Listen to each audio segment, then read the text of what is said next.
Start recording because I forgot to do that for YouTube. Hi guys, welcome to this today's stream. And I forgot to put on the other playlist. Great. Okay.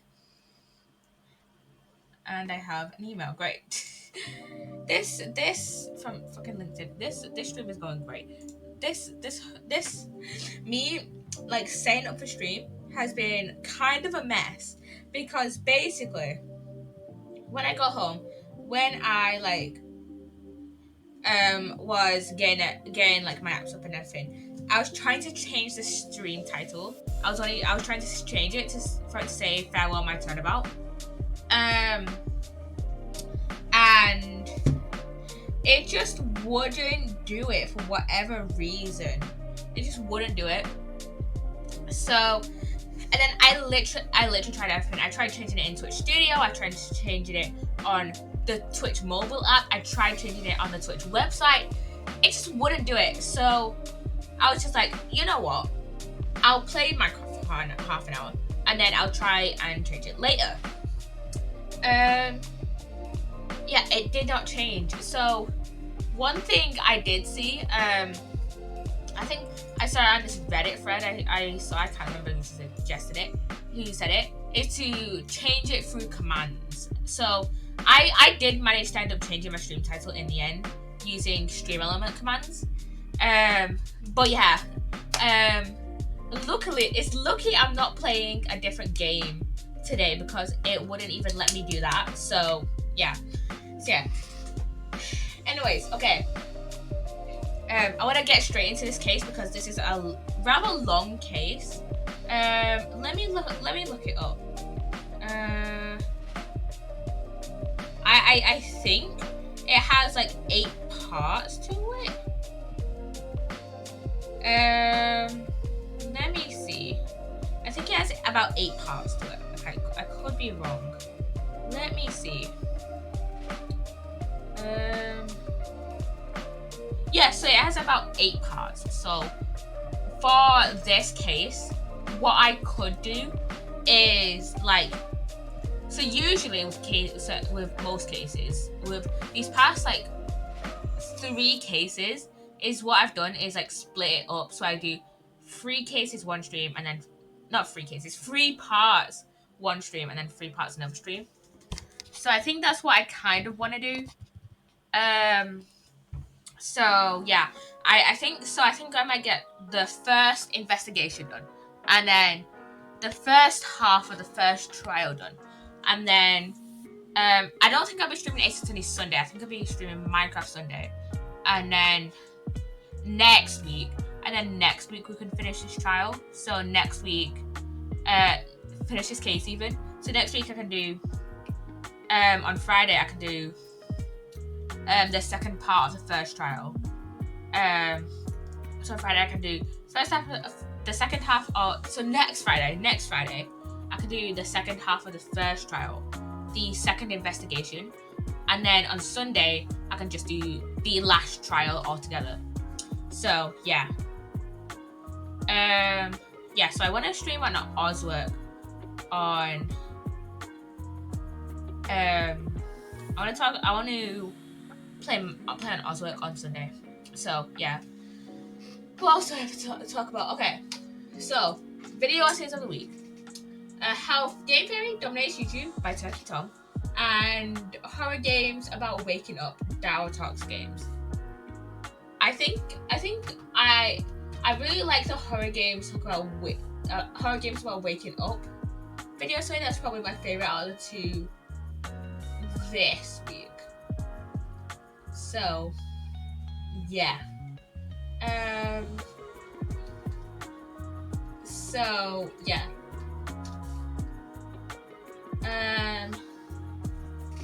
What else do I have to talk about? My driving lesson training. Okay, so for my I'm gonna first I need to finish up a TikTok. So yeah. Basically, I'm in the middle of making a TikTok, being like, "Hey, let's prepare for my stream on Friday." So yeah. So yeah, hello TikTok, hello. Probably won't even hear this anyways because I'll be having a sound over the top of it. But yeah. So yeah, I can edit that. I can edit that later. I need to clear my thing is my cache on my first account. Okay, driving lesson, and then we can talk about turn it in quickly, and then we can actually get into this case. So for my driving lesson this week, I actually managed to get into third gear and fourth gear, and actually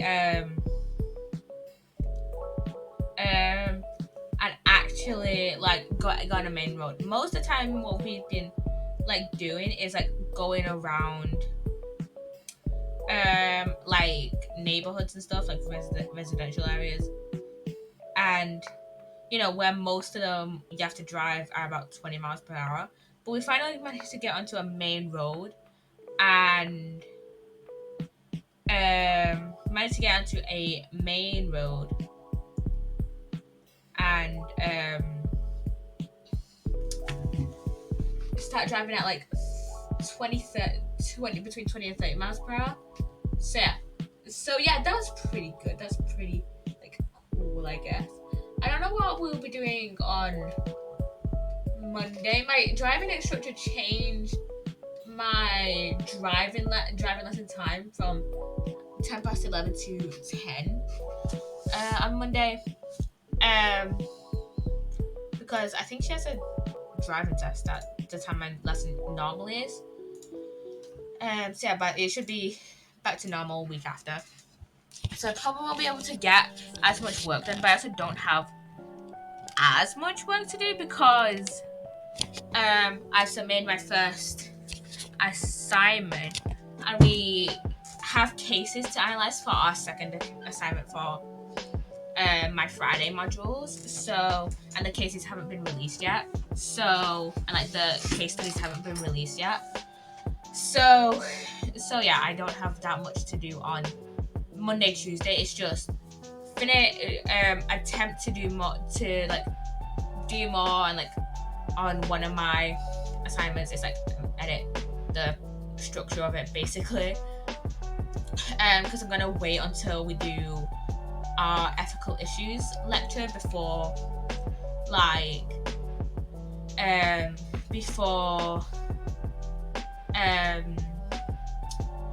actually fully finishing it, because like I know ethical issues, it's been a while since I've like learned how to like phrase it properly and like kind of, you know, because it's been a while since I actually learned ethical issues, because you know, it's been a while since I did A-level psychology. So yeah. And then turn it in. Okay, so with my uni, with like a lot of unis, we use Turn It In to submit our assignments. And I'm gonna check if my assignment did properly submit actually, because it's literally due today in like 3 hours. So yeah, I'm gonna make sure it actually is properly on. So yeah, with Turn It In is so frustrating. So I uploaded my assignment yesterday, right? And with this specific assignment, so I went. I think so. I don't know what I'm saying. Okay, so and then so yesterday I didn't check my similarity score because it didn't come up. It didn't come up right after I like submitted it, and I was working on my other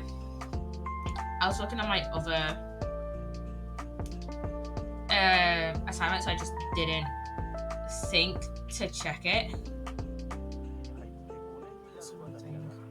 I didn't think to check it at that point. But today, someone from like one of my lecturers was like, "Hey, can you help me with?"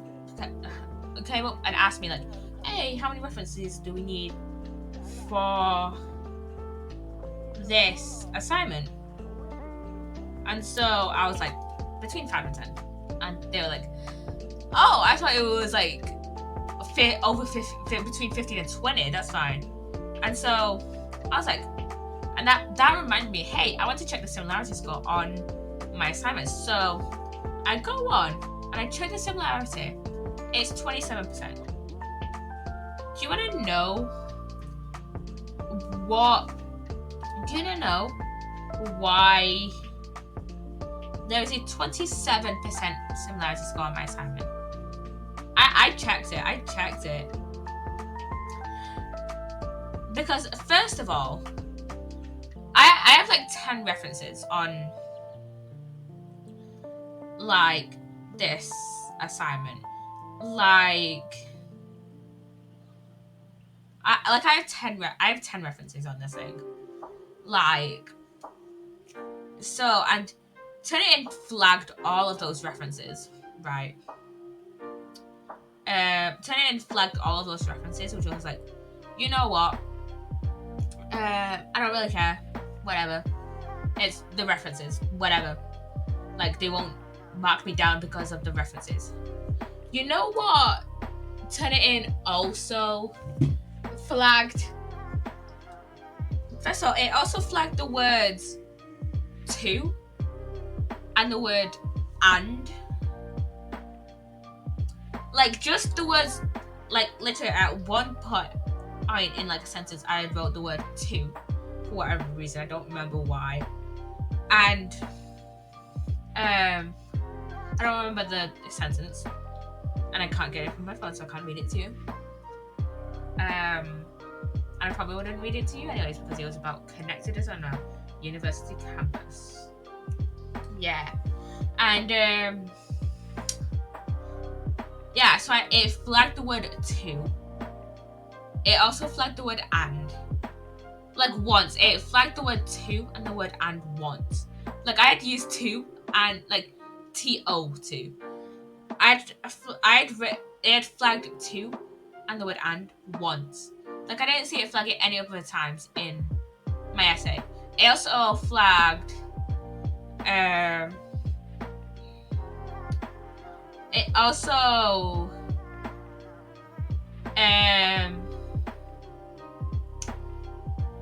flagged researchers' names, which was like, they're researchers' names. Like, how can I not have those be the same as like someone else's essay? Maybe he just used the same, like, he maybe just used like the same like researchers. Also, it flagged up all the quotes that I used, which is weird, isn't it? Which is weird. I'm gonna get up from my fucking.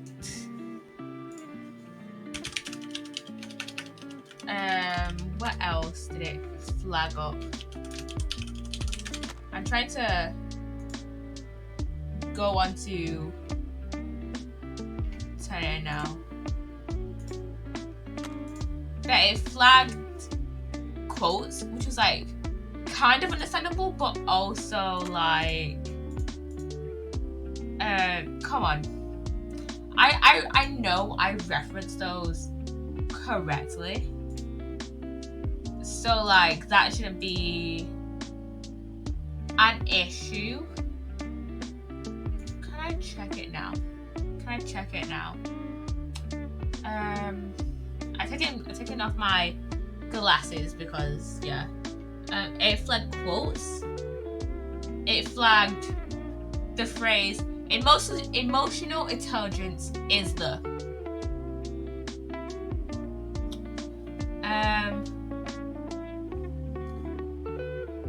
It also flagged the word can.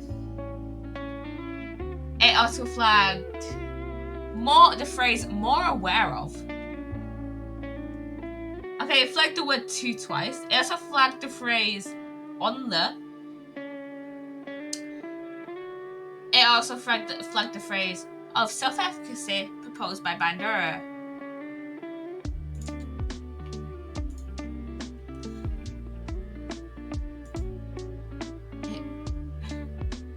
It also flagged the word mastery. also should study. It also flagged the word sauce. Sauce. Okay, I am going to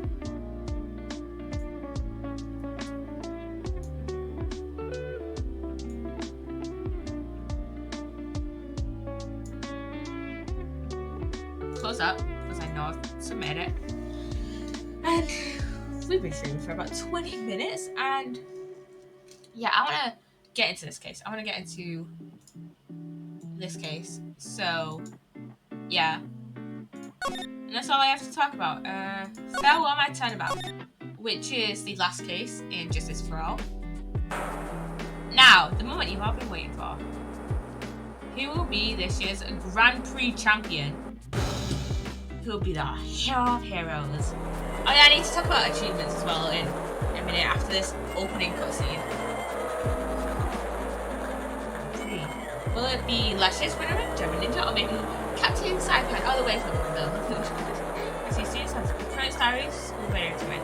A global hero owned who doesn't want to go home without a present. We hope Lady Luck is with all our heroes tonight. And now, the winner of the 3rd annual Hero of Heroes Grand Prix is me. Who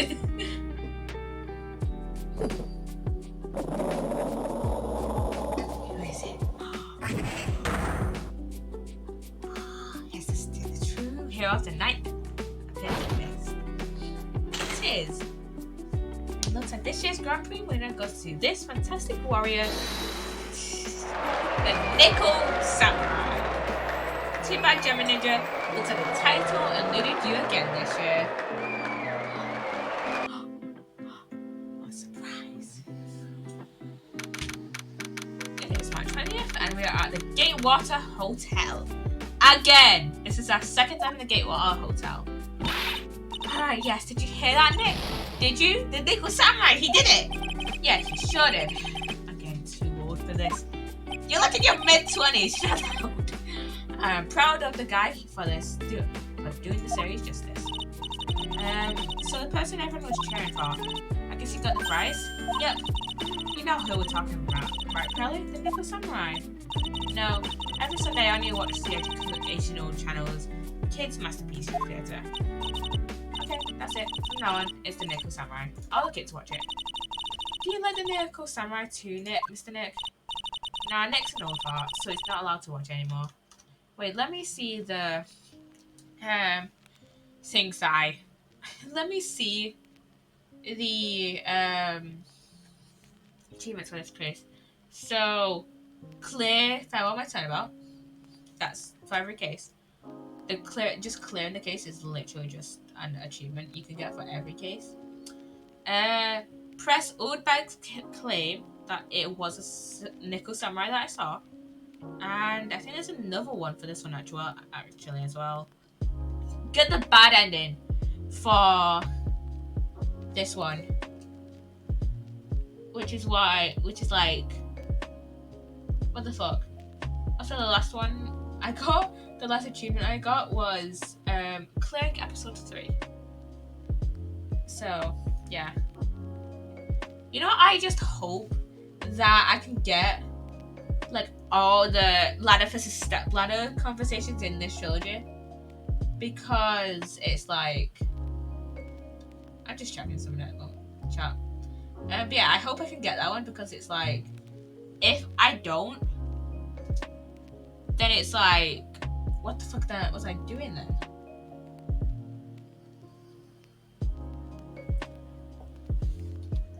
You know? Yeah, I swear I've gotten everyone so far. I've gotten 13 out of 30. That's right. But I do like Kids Masterpiece Theatre. Hey, I didn't know you were so young at heart. Mr. Nick, you've grown up. You're not allowed to watch it anymore. You're supposed to act your age and have interest in that much. It's very important. I'll give it a rest, Pearly. Yeah, give it a rest, Pearl. I watched Ninjago and I've been watching that for the past 8 years. Looks like I've made the right choice in inviting everyone here. But you all are having a good time. Ah, it's like a dream. Too bad for the German Ninja though. Last year he lost the Pink Princess Warrior of Little Tokyo. Oh yeah, oh shit, that was the one that was based off Maya. That salmonella based off Maya, wasn't it? I thought this might be his year. Yeah. Okay, did anyone else think that the Jam Ninja looks a bit different today? Different? What do you mean? Well, he wasn't carrying his bright red guitar. Hey, you're right. Shouldn't he walk around without his signature guitar? I'll never understand these people and their shows. Anyway, Mr. Powers, thank you very much for tonight. It was nothing. I owe you one, so it's just my way of saying thanks. Hey, Nick. Come on, it's time to get going to the lobby. There's a post-ceremony stage show that's supposed to start real soon. And then I heard there's going to be a press conference after that. Press conference? Is he going to make a speech about winning this year's prize? Well, not exactly. Something about the Nickel Samurai confessing something. Confessing? Sounds pretty serious. Nick, come on. You don't want us to be the last one sad, do you? Oh shit, yeah. Also, I came upstairs earlier and there's some stuff on my chair and I was like, huh, what the fuck is that? It was some of my old like figures and shit. Let me show you. And we have this Stampy one. You can't really tell. There's this Stampy one that I found that these are all I got years ago, by the way. This Amy Lee 33 one.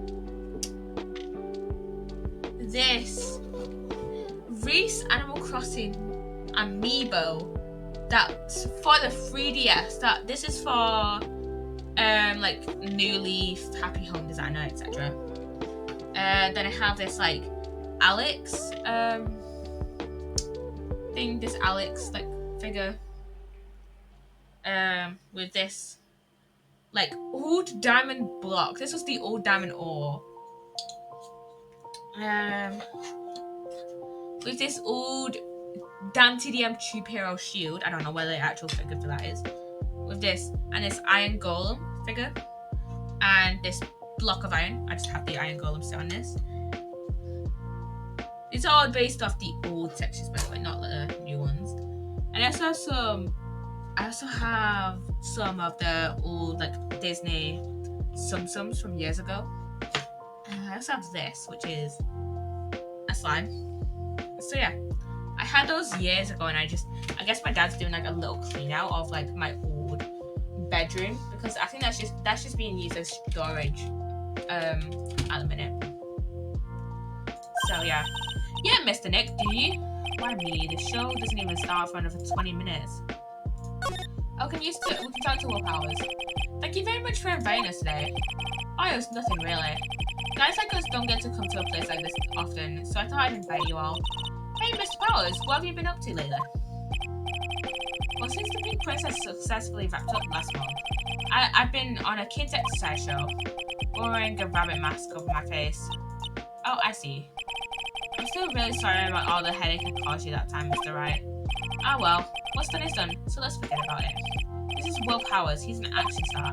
His popularity exploded when he was the Steel Samurai, and he was the first case Maya worked on with me. Oh shit, really? I thought that was... Wait, was that 3? I guess that was 3. The third case in the first game. It's too bad you look scary, or people know you're really a real softie who's good with kids. Thanks. Can't believe they're going to make a movie based on the Nickel Samurai. Can't believe it either, but for a different reason. This Steel Samurai, and a fake story of a one hero and a desperate fight against his arch nemesis, the evil magistrate in the city of Neo Tokyo. And last year they started a new series, the Nickel Samurai. The new series seems to be a hit with the kids too. I'm really attached to the Steel Samurai as a show, so I was hoping that maybe I'd get the chance to do something in a new one. Yeah, it's too bad. It'd be awesome to see you with the new actor Matt Ongard. He's super popular right now. Mr. Ongard? Looks like Pearl doesn't understand who he is. This should is going to be the Nickel Samurai versus the Jammin Ninja at the box office. Jammin Ninja? Who's that again? Jesus Christ. So who is this Jammin Ninja again? It's a hero there. His symbol is the bright red guitar he's always carrying. Ninja who's always carrying around a bright red guitar. How does it even work? With a scarf around his neck and a guitar in his hand, he rises a star at illumination time. A ninja who becomes a star? Yeah, a ninja who becomes a star. There's a strong rivalry between the two of them. Global Studios Nickel Samurai and Worldwide Studios Jammin Ninja. They even air at the same time. You know what I heard? I heard those two don't get along at all. The Nickel Samurai is Angard and the guy who plays the Jammin Ninja, I mean. The Nickel Samurai speaks French? Oh, you mean that Angard, the actor. I guess even the world of heroes isn't a sparkling happy place. Yeah. Okay, I guess we can maybe move to the hallway? We're in the hallway of the Get Hotel. Well, what is this place? Looks like I've stumbled into Oz or something. Oz work. We're in the back, there's a sign for the bathroom. Maybe I should visit it while I can before the show starts. Lot of presents here. Viola Hawk. Sounds like the post-ceremony show is about to start. Alright, I'm so pumped. I wonder if he's going to show off his special move today. Nickel Samurai Smelting. Actually, what I'm interested in most is the practice conference. You mean the big confession that Nickel Samurai is going to make after the show? So what is it? Don't you know what it's about? What it's about, Mr. Powers? Oh, well, I'm not still samurai anymore, so I don't have any idea. Sorry. So I guess you are all going to the press conference then? Yeah, of course. If that's the case, then here, take these tickets so you can get in. Press conference tickets. Added to the whole record. Thank you very much. Now, well, let's go into the lobby.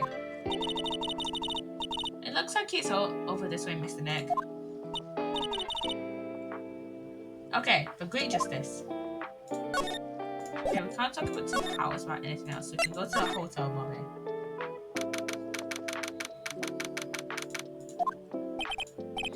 Only a real gaudy hotel would have such a large gaudy lobby to match.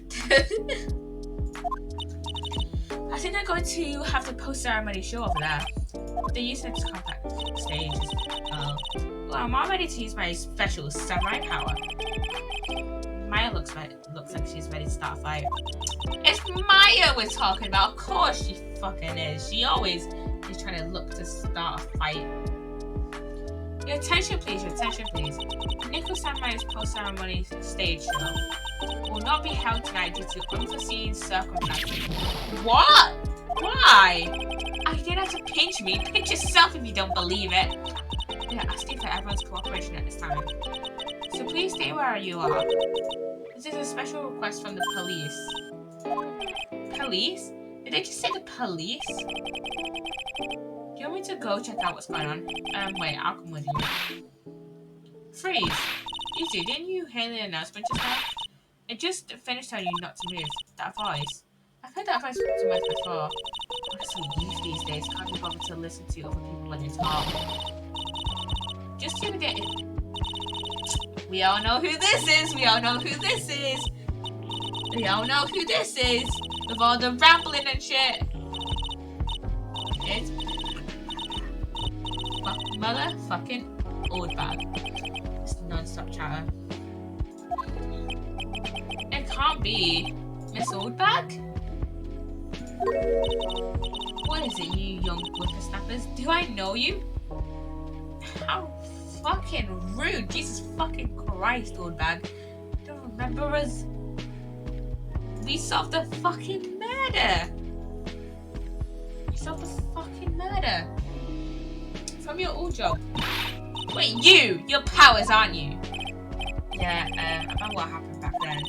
You didn't even get nominated this year, did you? Oh, that's right. You're doing that children's exercise program. Trying to play that. Yeah, that's me. Thankfully, I still have a job. I love that show, and you're who? You're the big brother character, right? Yeah, even though your baby's coming. Old bag?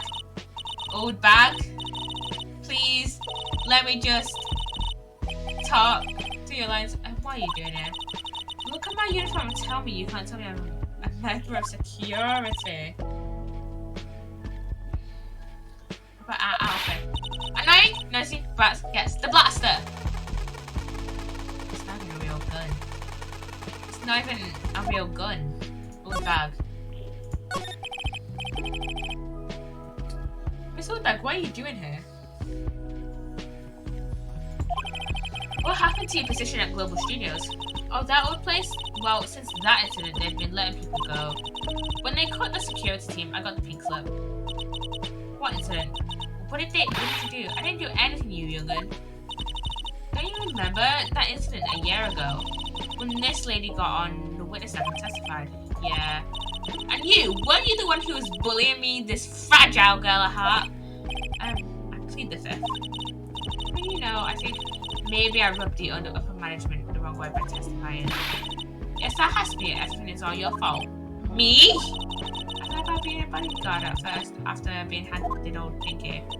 You, a bodyguard? For your friend, that very good-looking guy with the red jacket and the ruffles. For fuck's sake. Mr. Edgeworth? But that sort of an arrangement would be entirely too troublesome for me. That's what he said to me. What did I ever do until he said that?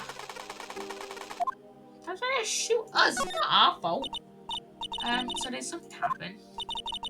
I don't have all the details, but it looks like another one of those incidents happened again. An incident? Like a murder kind of incident? Maybe. You see, I'm a bit of a devilish woman. So wherever I go, shelves of blood are sure to follow. But you didn't know that. Then shouldn't quit being a security guard, at least for other people's sake. Silence, whippersnapper! It's not even a real gun. It's not even a real gun. Hey Nick, what is it? I don't like that devilish smile playing on your lips. Let's make like we're going to the bathroom and check things out. No way. The police told us not to go anywhere, remember? Ha! How B-O-R-I-N-G. You're such a boring guy. You've got no motivation, no spirit. Huh? What? What's going on? Are you giving Mystic Mind trouble again, Mr. Nick? Now you too, Pearls. Please don't stick your little nose into this one. So listen to this, Pelly. This one time at Lawyer Camp Nick. Okay, I get it. Let's go take a look. Yay. I knew you couldn't say no to me, Nick. That's right. You'd walk over miles of hot coals, Mr. Meyer. What do you mean, Mr. Nick? Pearl! Please! No! That'd be every time we work a case together. What are we waiting for? Let's go already. You can come along too, Pearly. Goody, I get to come. I get to come. Why are we taking a fucking child?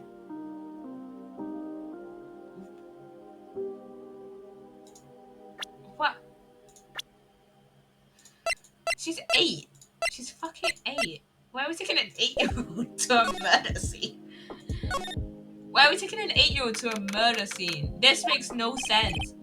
There's nothing really out of the ordinary here. Are you looking for the incident that the old lady was talking about? Doesn't look like it happened here.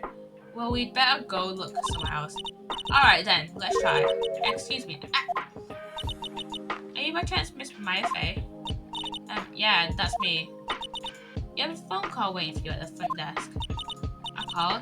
Oh, just if it's someone from Parade Village. What's wrong, Mr. Meyer? Oh, nothing. You guys go on ahead and I'll be right there, okay? Okay. Right this way, Miss Faye. That definitely isn't suspicious. Let's go look somewhere else now, Mr. Nick. Yeah, okay. This is a little exciting and a little scary. We were just in the lobby, so we can go look in the hallway. I told you, I get people the information they want, which means I've got a right to know. No, don't care who you are, pal. We're still investigating, so you can't go in. What's your problem? Just you wait, it'll be all over the morning paper. Scruffy detective's secret scandal revealed. You'll see, I'll get you back. But you sound pretty serious. Southern accents can only mean Lauder! It's Lauder, hey, right? Hey, Lauder. She's been in 3 cases, hasn't she? She was in Lost Turnabout? What's it called? Lost Turnabout? I can't remember if it's called Lost Turnabout. The one with the girl 6 in it. She was introduced in that one. And then she was in what was it called? She was in Reunion and Turnabout. And now she's in fucking this one. Jesus Christ, Lotta. Come on, do a gal a favor and tell this cop I'm just doing my job and I done what right. Are you? Detective Gumshoe. Hey pal, help a guy out. Tell her that only the police are around here. It's a scene of a murder, so she didn't should leave up. This is to us close. A murder? Oh shoot, me and my big mouth. See, I knew it! My gut instinct told me so. That was just my gut. A murder, it said, and that's what it is. A genuine murder. Hey, wait. Yeehaw, murder of a big star, no less. Man, I'm in trouble now. Gumshoe! How can your... How much will you pay decrease by now because of fucking Francisca and Edric? Because, spoilers, Edric is not dead, as we learned at the end of... What's the last game? Turnabout Big Top. So, Detective Gumshoe, a murder? No, that's not it. Oh, wait, stop for a second there, pal. Mr. Nick? It's a dead person in Nickel Samurai. Huh? What do you ask? Well, Mr. Samurai was rooting for him, so... It wasn't the Nickel Samurai that got bombed. Actually, the Nickel Samurai is the one under suspicion of doing the bombing. What? The guy that died was this hero named the Jamming Ninja, pal. Jamming Ninja. And that woman with the big puffy hair that looks like cotton candy. You mean Lotta? That woman, she was there that time too, right? That time? When Mr. Maya did that channeling. Oh, that time. Well, Lotta's a journalist, so that's why she was there. Journalist. Well, it looks like she was hanging around here before the murder happened. Hanging around? Yeah, hiding way in front of the Jamming Ninja's door, pal. But why was she... She wouldn't tell me, pal. Just said something about gave her a big scoop. Scoop?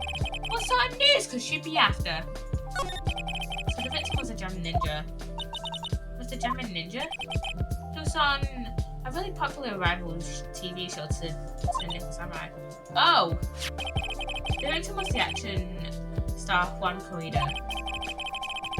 He got a huge push and rode the express train to stardom. I mean, everyone, even I know who he is. Yeah, even I recognize his face. But I heard that Matt Angard's been taking the wind out of his sail. I'm telling you, pal, as far as he's popular, those two are hopping on the limelight. Guess there's no space for Mr. House at all, but poor guy. Mr. Angard, that's the Nickel Samurai, right? Yeah, I mean, yeah. I'm going to say what? Nickel Samurai! Anyway, so now that Juan Corrida's gone, that means Mr. Angard has the whole station himself, what do you say? I want to bet on it, pal. We can't have that happen, you know? Can't have that happen? What's that supposed to mean, I wonder? Can we go in the room? No.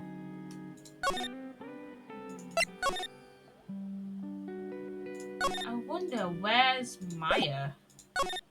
Because I'm in the lobby because she hasn't turned up. Listen. Wait. Shit, yeah. And we still have the Magatama. Shit, I forgot about the Magatama, I'm gonna lie. Set this to shoot. Take a look at this pal. I'm not making any info on the evidence to this time. I think my salary's really gonna get it. What salary are you on, dude? I won't even be able to get those instant noodles at a discount market. Gotta feel bad for him.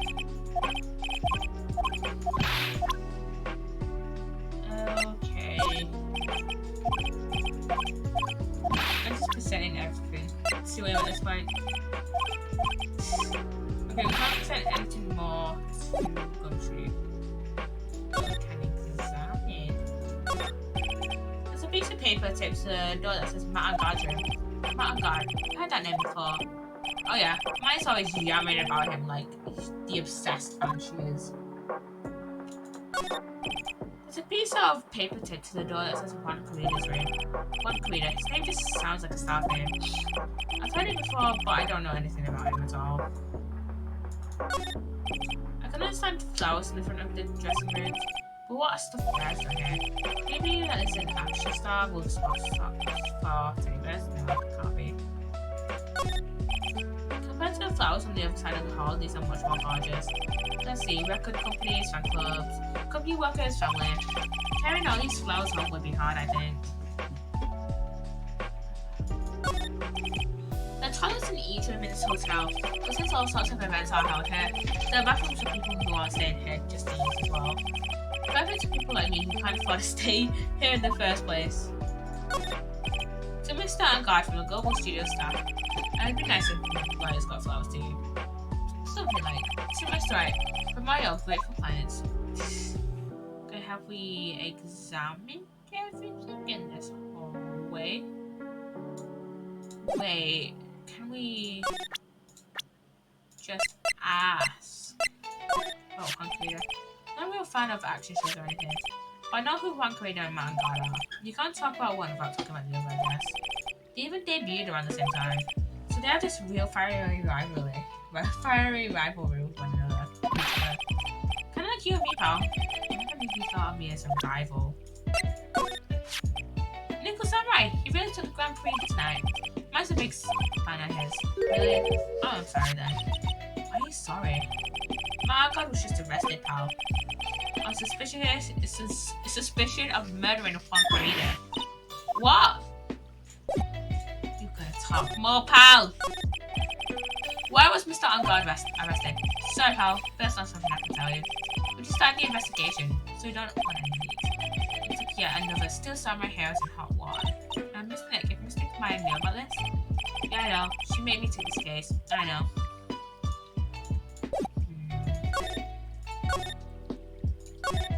Shit.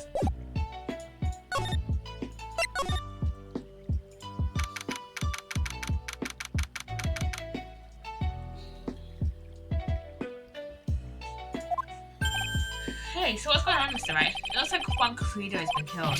What? It looks like he was murdered and the suspect was arrested. That suspect is Mr. Matagard. You're joking, right? Nope, they arrested the Nickel Samurai on suspicion of murdering the Jamming Ninja. Oh, not again. I feel sick. Again? About a year ago, something just like this happened, pals. Still can't believe it. No way, Matt would. What's Mr. Powers got in his hand? Oh, before I forget, this is for you, Mr. Wright. I got it from the bell buy that came by earlier. Radio transceiver received from Mr. Powers. For me? But why? I don't know. All he said was it was for Mr. Wright. Mr. Phoenix Wright, the attorney. Mine's the most energetic and active actor out there right now. Nickel Samurai really sealed his place as a pop idol, but he can't find anything fuel to the fire of his rivalry with Juan anyways. Mr. Juan, he's the Jamming Ninja, right? Those two would butt heads over everything they could think of. But I'd say that Matt was the one who almost always came out on top. I guess some people only know how to relate to others by butting heads like a ram. Juan said that he'd take Matt on this time too, so he joined a rival TV show. And that was the Jamming Ninja. The stylish Nickel Samurai, the burning Jamming Ninja. Things turned messy real fast with those two using their shows for their war. And the final tally, and look around, it's pretty obvious how things ended up. He might even won the Grand Prix this year. The final win of his rival over his rival, I guess. Mr. Hardball and God was going to hold a press conference with me. That's what I heard. Though if you wanted to get technical about it, it was the Nickel Samurai's conference. Nickel Samurai's? Yeah, he was supposed to wear his costume and give the press conference that way. He was going to be in his costume, but why? I'm not sure. They don't keep me in the loop anymore. I was just wondering, what's this Maya? She's been gone a long time. Yeah, she has been gone a long time. And as she mentions it, Maya was only going to answer a phone call. Maybe she got lost. I'll take a quick look around for her. It's the radio. What is it, Miss Nick? Huh? I'm not sure. It's coming from this transceiver. Yes? Hello? Right here. This is Mr. Phoenix, right? The attorney? And you are? You don't need to know who I am. I think you have other things to be concerning yourself with. Such as... Help! Nick! Mystic Maya! Maya! So, Mr. Wright, wouldn't you agree that the more important issue is the fate of this girl? What the fuck are you gonna do to Maya? Jesus fucking Christ. Her fate? Does that mean what I think it means? Maya, where are you? Are you hurt? Come now, don't fall apart me yet. No, this can't be. Now I have your attention, Mr. Attorney. I have a modest proposal for you. If you do what I require, then I will return to you your valuable item unharmed. What is this called again in your fancy lawyer terms? Kidnapping for ransom. Yes, that's it. This is a kidnapping. Mystic Maya! No, Maya! No, Maya! My sight! Everything's fading away. Maya's been kidnapped! Are you there? Mr. Attorney, are you there? How much? How much do you want? Very good, Mr. Attorney. I'm glad you have such a good grasp of the situation. Hurry up and state your condition, and then return Maya. Maya is not what I see. What? What I want is a very certain verdict. I would like a complete acquittal. Complete acquittal? What in the world have you done to need? I'm not the person you'll be representing. What? You're currently at the gateway to the hotel, are you not? And I know that murder has just taken place there. Juan Corrido was killed, and the suspect is my guard. You are, as expected, quite a tough thing to Mr. Attorney. Now then, what I want is very simple. I want you to obtain a complete acquittal from Matt and Guard. Matt and Guard? But why? He did not kill anyone. I can attest to that. However what? However, someone is framing him for murder. A very smart someone who is setting him up to take the fall. If I agree and do what he wants, can I believe he'll keep his end of the bargain? No, of course. I'd like liberty to take me at my word or not. However, there is one thing you can take as fact. Right now, your very precious item is with me in my possession. Help! Nick! Maya! You have 2 days. Of course, tonight, he'll be in questioning with the police. But the trial's in 2 days. At that trial, you will win a not guilty verdict. Remember, you only have one chance. One chance, Mr. Attorney. One? You expect me to get a not guilty in one trial day? Yes, exactly. I don't believe I was wrong in choosing you. So don't let me down. Oh yes, that's right. Now that I am playing the role of the kidnapper, I can't pass up this chance to say I don't even think about calling the cops. Not great, but you get the idea. Damn it. Who the hell are you? Girl, I'll tell you that much. My name is The Killer. The Killer? What kind of fucking name is that? Well, I can see the killer guy is the actual killer. Miss Nick, where's Mr. Maya? She's been kidnapped. No! It's not my fault. You don't. Why are you telling an 8-year-old that her cousin's been kidnapped? That does not make any logical sense to me. Like, you could say to her, hey, you can say to her, hey, we'll find her. We're sure that we'll find her, but you don't. I don't know. Should you really tell an 8-year-old that her cousin's been kidnapped? If only I'd gone with Mystic Maya. It's not your fault, Pearls. But it is Mystic Maya! It's alright. I think we should tell the police what's going on. No, we can't do that. If we know, who knows what... If we do, who knows what will happen to Maya. Mr. Nick, what about the detective we saw earlier? Gumshoe? Detective Gumshoe? Yes, that's it. Wait here, I'll be right back.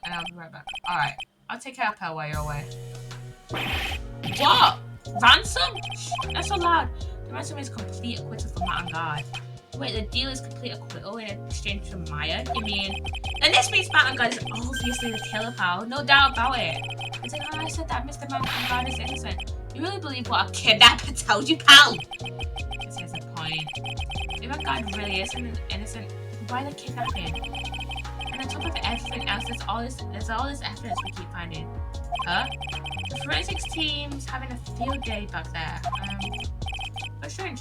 So much evidence that it feels like something's wrong. There's too much evidence. Is that possible? Actually, didn't the kidnapper say something about Angard being set up?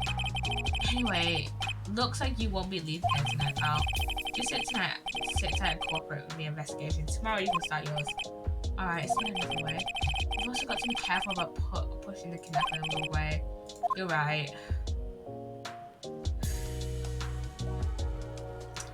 The killer's gonna be pissed. The kidnapper's gonna be pissed. Ow, my head. Where am I? I wonder if I'm still in that hotel. What happened to me? Nick, Pearly! Come on, you guys, this isn't funny anymore. I see you haven't woken. That's the bellhop from earlier. That's the thingy guy from earlier. Ah, who are you? Me? I'm known as the killer. The killer? You mean like an assassin? To you to die. Don't worry. You're not my target. For now, anyway. For now! I'm sorry. Nick, where are you? Help me. Yes, that's right. Only one person can save me now. And that is Mr. Phoenix, right? What? Nick? Nick's come see me?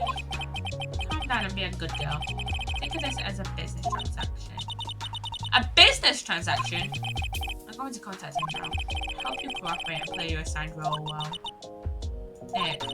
What's going to happen to me? Nick, Pearly, Sis. Should you be able to call up on Maya? Is this Mr. Phoenix, right? The attorney? You don't need to know who I am. I think you have other things to be concerned with. I think that was like earlier before he told. Good morning. Morning, pals. Mr. Nick, come on, let's hurry and go see Mr. On guard. What's away about, pals? Visiting hours don't start until 9 AM, so. Oh, I see. Mr. Maya, if only I'd gone with you. Oh, pals. She's been like this since last night. We managed to get home somehow yesterday evening. Thanks to Detective Gumshoe gently holding her by the hand and leading her. But by the looks of it, I don't think Pearl's got any sense at all last night. Mr. Maya, she's alright, right? Yeah, she's alright. Either way, I'm going to save her. You can trust me on that. Please, help her. I'm only able to stay as calm and collected because Pearls is doing the crying for both of us. I feel so bad for Pearls. I feel so bad for Pearls. I feel so bad for her.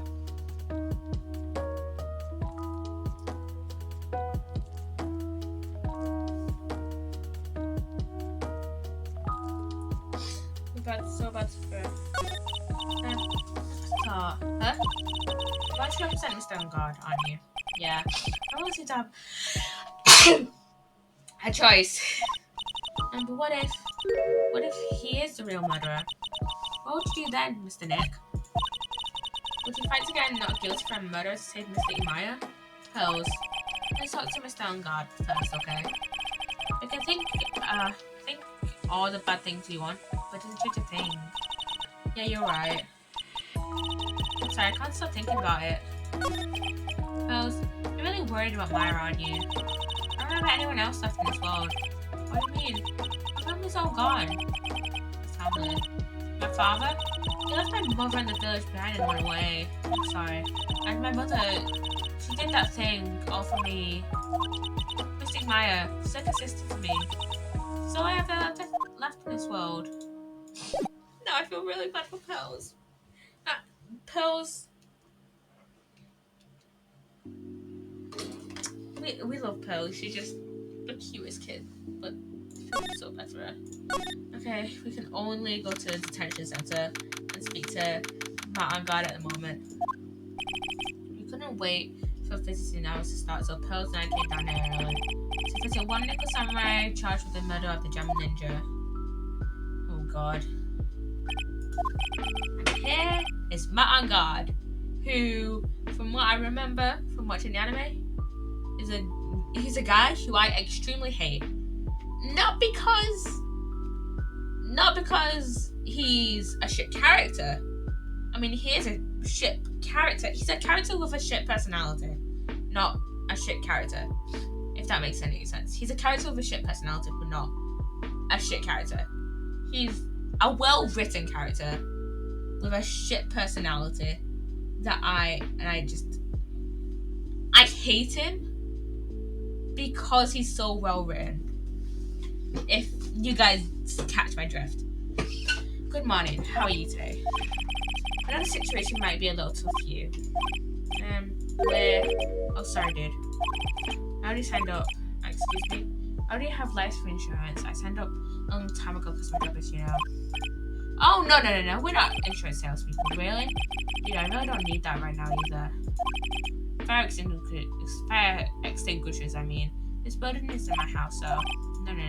We're not here to sell fire extinguishers anyway, either. I'm a lawyer. My name is Phoenix Wright. A lawyer? Hold on a sec. I'm going to ask my manager, okay? The Nickel Samurai sure is a strange person, isn't he? I think strange is an understatement. Sorry about that. You're just in time. Huh? You're a lawyer, dude, right? My manager's looking for a good one right now, so how about it? Mr. Nick, this is our chance. I have to make him take the case. I have to.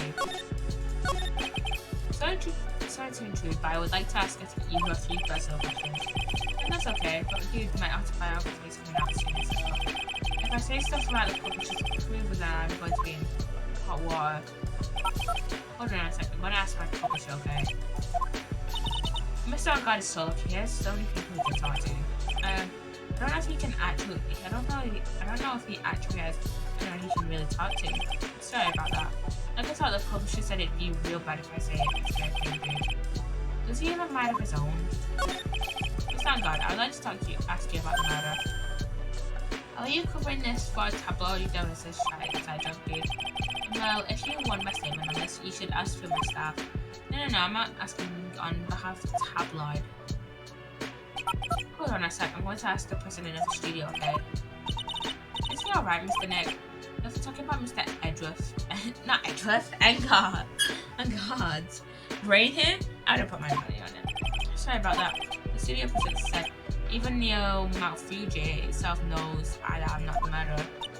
And Mr. Nick, what's Neo Mount Fuji? It's a mountain in the city of Neo, Tokyo. The city the Nickel Samurai protects. Let's present him our attorney's badge. Mr. Engard, this is an attorney's badge. Dude, I'm sorry, but I don't have the free time to be looking at things like that, huh?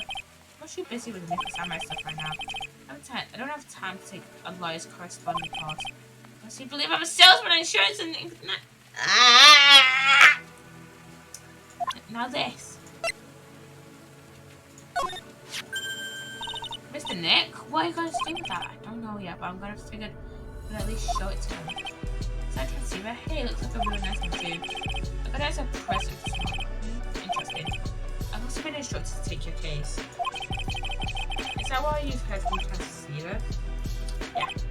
Dude, that's terrible. Don't let some disembodied voice boss you around. This is coming from a man with a cell-phone interest. God.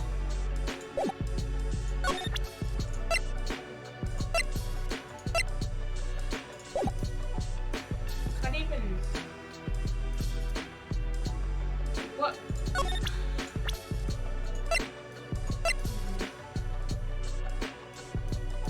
We don't even have the killer as like a profile. Can I say that one clear? Man, it's too bad he's dead. You killed him. That's the most logical conclusion, do you agree? Dude, what are you talking about? You're making a huge mistake. If that's such a mistake, then why did they issue an arrest warrant for you? Hold on a sec. I'm gonna ask the guy in charge of this place. Okay. Stash, I know a lot of people don't know. I wonder if that phone even really gets reception in it. I guess you're right about the warrant after all. Ladies and gentlemen, I believe we might be making some progress here. Okay. Okay, can we put on another profile? I feel like that's the only logical option here. Yeah, I'm just yeah, and I'm way good at sports. Karate, tennis, judo, soccer, football, hockey, fencing. It's no wonder I'm so popular. Yeah, you're also very good at staying in jail, Mr. Popular. Okay. What the fuck do we show him? Because clearly he's not doing shit. So what's that? It's a ticket for the press conference. You're going to give one after winning the Grand Prix, right? Huh? Me? Yes, while you were in costume, no less. I never heard anything like that, dude. I only heard about the stage show. I always leave that kind of stuff to my manager. He didn't know. That's odd. Well, dude, I think it's about time for me to get going. Please, wait. I need to take your case. There's always other people in need of a lawyer, right? Want me to introduce you? Please let Mr. Nick represent you. Man, oh man, lawyers these days. Now you do these kids to pulling close to. If you don't take me as your lawyer, then the killer's going to. Wait, what did you just say? The killer? The killer? What's he doing? He looks like he's mulling something over. Alright, dude. I accept the terms. Huh? I'll let you represent in your court. We did it, Mr. Nick. Yeah. I don't feel any better for it, and he doesn't look too happy either. Go ahead, ask me anything. I'll help you as much as I can. Yeah, it's getting somewhere. Getting fucking somewhere. And I think my lucky star is that people know my name. Well, you got hair on. You're in the national spotlight. I don't know who he is. Does that mean I'm not a good citizen? It's really great to be Nickel Samurai. Dude, lately I just keep on getting more and more popular. Sure enough, the Nickel Samurai is very popular amongst high schools and secretaries right now. I guess Mr. Angad has a way of catching the eyes of women. Do you know my motto? Refreshing like a spring breeze, that's what I am. Spring breeze. That's what a kind of scandal is disastrous, dude. I mean, even if I get out of head tomorrow, it's still gonna look bad. Everyone loves a good scandal. Can you tell me about your activities last night? After I got the award, I took a break and went back into my room. I had that post-ceremony stage show I had to do. So I was in my Nickel Samurai costume. If you were alone the entire time. My manager was running around being busy, so yeah. Because of that press conference you were supposed to hold after the show, I told you, dude. I had no idea about any press conference, alright? That's strange. I thought that the Nickel Samurai was going to confess to something. Anyway, when I was leaving my room, that's when I noticed that it was kind of noisy. Mr. Creator was already there at the time. And that's what I gathered anyways from my manager. I began to gather that this guy can't do a thing on his own. And that's when the detective in the green coat showed up. He searched me, and then out of the blue, the dude arrested me. How are you in the victim, Mr. Juan Carida? What sort of? It's got nothing to do with anything to do with you. The man with that face of his, you can't even tell he's the same age as me. And he wanted to try and make a Jammin' Ninja movie, even though we know it failed. The Nickel Samurai still won in the end though, right? Yeah, I took the Grand Prix by storm. So why would I, the winner, have any reason to kill the guy anyways? Dude, you'd think it'd be the other way around, you know? Do you know why you're arrested? I guess maybe my full body search went badly. Did they find something on you? They found a button from the Jammin' Ninja's costume. A button? I don't get it either. It was caught in the pleats on my samurai pants. Oh, Hakama. Dude, I really think someone planted it there though. I'm serious. I wonder if that's what really happened. I guess this is all I'm going to get out of him. Mr. Nick? Yeah.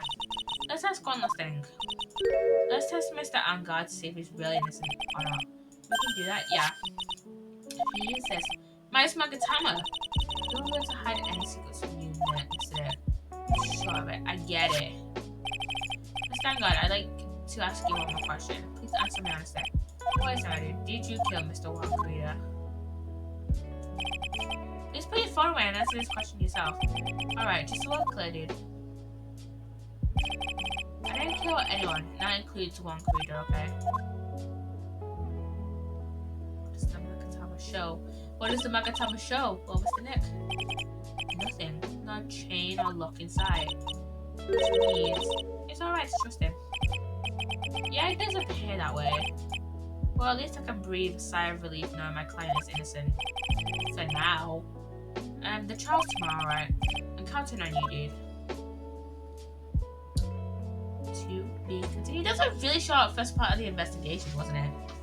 Okay, we can probably do the second part of the investigation then. Which will be... Oh, yeah. Oh, shit, yeah. It's like the second day. Isn't it? Now we're at Ryan Coat. But at least we were able to get Mr. Mangara as our client. And we know that he didn't do it, which is very important. So now what should we do? Well, the trial is tomorrow. And we only get this one chance. There's only one way to prove Mr. Mangara's innocent. We have to find a real killer. Okay, then let's start looking. Okay, let's go. Let's go to the detention centers first. Ah, the lawyer dude. So what did you find out? Well, I'm still in the middle of investigating. I see. I've already told you everything I know, dude. Can you tell me about your activities last night? After I got the award, I took a break and went back to my hotel room. I had that post-ceremony stage show today. So I was in my nickel samurai costume, and you were alone the entire time. My manager was running around being busy, so yeah. Because the press come. Oh shit, yeah. I told you, dude, I have no idea about any. Alright, that's strange. Oh shit, yeah, he told us all this yesterday. That's got nothing to do with it. Yeah, he told us all this yesterday. So we can go straight to Ranko and then to the Gatewater Hotel. Hey, what do you think you're doing? You can't come in without. Good morning. Hold on, it's you. What is going on around here? Head Pork 1 was killed. Is that true? It's a bad view on is what it is. And I'm still samurai doing the most evil of deeds. You know, that's not entirely. How do you know that I was a huge fan of phones? Why do you do all the stars I'm interested in drop one by one flies? It's always been that way, hasn't it?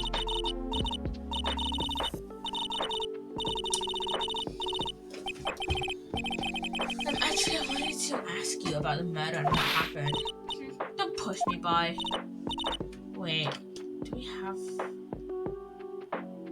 Oh, just gotta press a claim. That's probably just during the trial. Mr. Nick, I couldn't hear everything she said because she was talking too fast. Let's go back. Could you please speak a little slower? Don't boss me around, you spike heads, my pants. Let's just talk to her. My dear Hammer died a year ago in that dreadful murder. Only recently did I finally find a style that makes this heart go bedum again. What to say? Neither do I, Nick. I ask you, why does every star I cheer for always end up kicking the bucket? What's your words? No one's going to get away with saying anything bad about my mom. I haven't said anything. We don't believe a word that woman says anyways. Huh? A woman? That irritating backwater girl with the afro and that horrible contract said Laura. I mean, what is that manner of speaking supposed to be? And what did she never stop? Honestly, women these days, they don't know the meaning of the word honesty.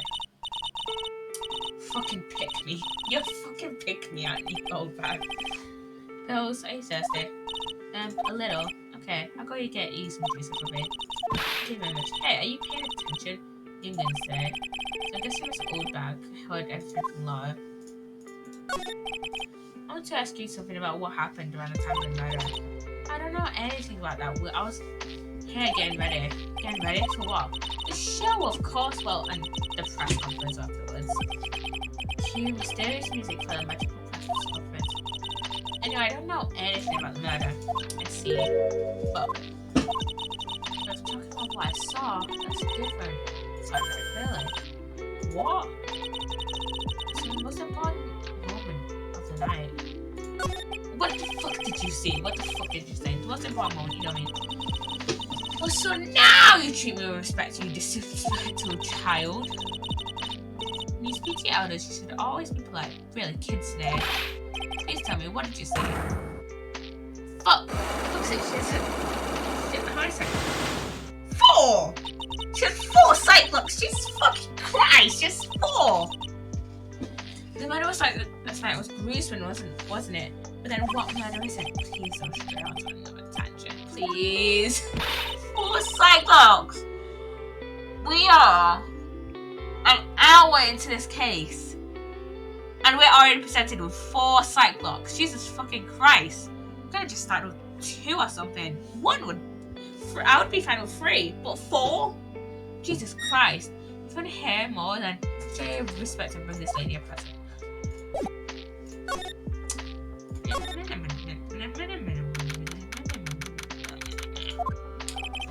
Looks like the investigation is still full of swing.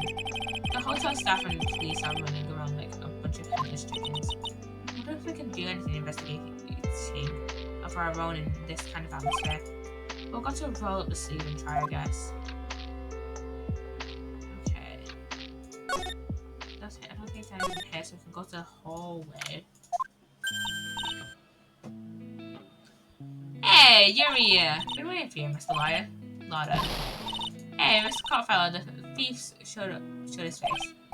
What? Arrest him, put him on trial, find him guilty, give him the death penalty. What's wrong, Lauder? Are you feeling alright? Look here in the up and down the mountain, but I ain't here. So don't you just hurry up and give it back to me for you. What are you looking for? My camera, C-A-M-E-R-A. It's my lifeblood. I'm going to die with my $700 camera. $700? Christ, Laura. Your camera? Look, don't lots of people say the criminal always goes back to their crime. Looky, here you are. Yep, here I am. It's a lot of trouble. Huh? So you lost your camera. It ain't no ordinary camera. You buy it in a store and it's that's $600 brand new. But didn't you say you buy it for $700? A nice long talk to the guy at the store. About 5 hours, I reckon. And they said, hey, scratch on it, and the manager got all huffed in his face. He gave me his talking to and was real mean about it. Oh, too. He done made me cry at that. When did you use the camera? Last night, after the murder happened. Must have been when I was busy running around looking at things. That's when I lost sight of my dead, darling, expensive sweetie. What did you capture with that expensive camera of yours? I don't know. I stopped a shop and anything that caught my eye. So I don't remember. Besides, I couldn't get anything from my big screen. There's lots of cameras even connected to the murder. Okay. $600 camera. Got it. Lotta, please tell me what you know about what happened at the time of the murder. Hello, Ace. Hello. I'm doing pretty good. How are you doing today, Ace? How are you doing today? We're just in the middle of the first investigation for Ace attorney. So my turnabout case. You've been up to much? Mainly doing uni work or catching up with sugar streams. Yeah, nothing much other than that. What have you been doing, Ace? What have you been up to? How is all of that doing? Actually, what is everyone doing today? What has everyone been doing this week? I'm really talking about what I've been doing, but I don't even want to know about what you guys have been up to this week. Well, from before the ceremony last night, I was hanging around here in this area. Yeah, actually, I was honestly not much. You know what? That is so fair. That is so fair. To get too cold outside. And yeah, just revision. How about you? Literally, like I said, uni work, and yeah, pretty much nothing else. Oh shit! Yeah, the other day. So this was Thursday. So yesterday. This was yesterday. So I got my first assignment uploaded. I did some work on my second assignment, and I didn't have any more work to do because I had a test that day and we didn't get set any work for the afternoon. So I decided, you know what, I'm gonna go to supermarkets to buy some shit. The only thing I ended up buying was some chocolate. That was like it. So yeah, didn't end up doing any Christmas shopping. But yeah, but I'm probably gonna go Christmas shopping with my grandma in a few weeks. So yeah. But other than that, not been doing too much. Doing too much. Not gonna lie. I've been literally looking through my TikTok accounts, just to see what I can upload to YouTube Shorts. Because I've been trying to upload a YouTube Short or like some sort of like, or like re-upload a TikTok to YouTube, like at least once a week. And I've got one for next week, and I probably have one for the week after that I posted like 2 hours ago, like an hour or two ago. But I don't have that many like in my drafts. So yeah, I definitely need to record some more stuff for YouTube Shorts because they have been kind of popping off recently. Like, I can check YouTube. I can check my YouTube studio. Getting a little bit distracted for like 5 minutes from this Ace Attorney case. Yeah, not gonna lie, my YouTube Shorts and like have been kind of popping off. Not gonna lie. Like, technically the last one of the ones I posted like 2 weeks ago, almost, like 10 days ago, technically wasn't classed as a short because it was over a minute long. But that got 18 views. And my last like actual proper shot got 1,600 views, which is better than usual.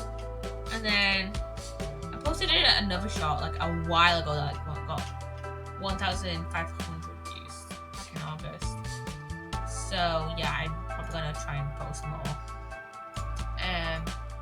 YouTube Shorts. So yeah. Anyways, let's actually get back into this case, because what I'm aiming for to complete today is the first 2 parts of the first investigation and then the first half of the first trial. So yeah, I've already done the first part of the first investigation, so we're now on the second part of the first investigation. So yeah, let's just get right into this.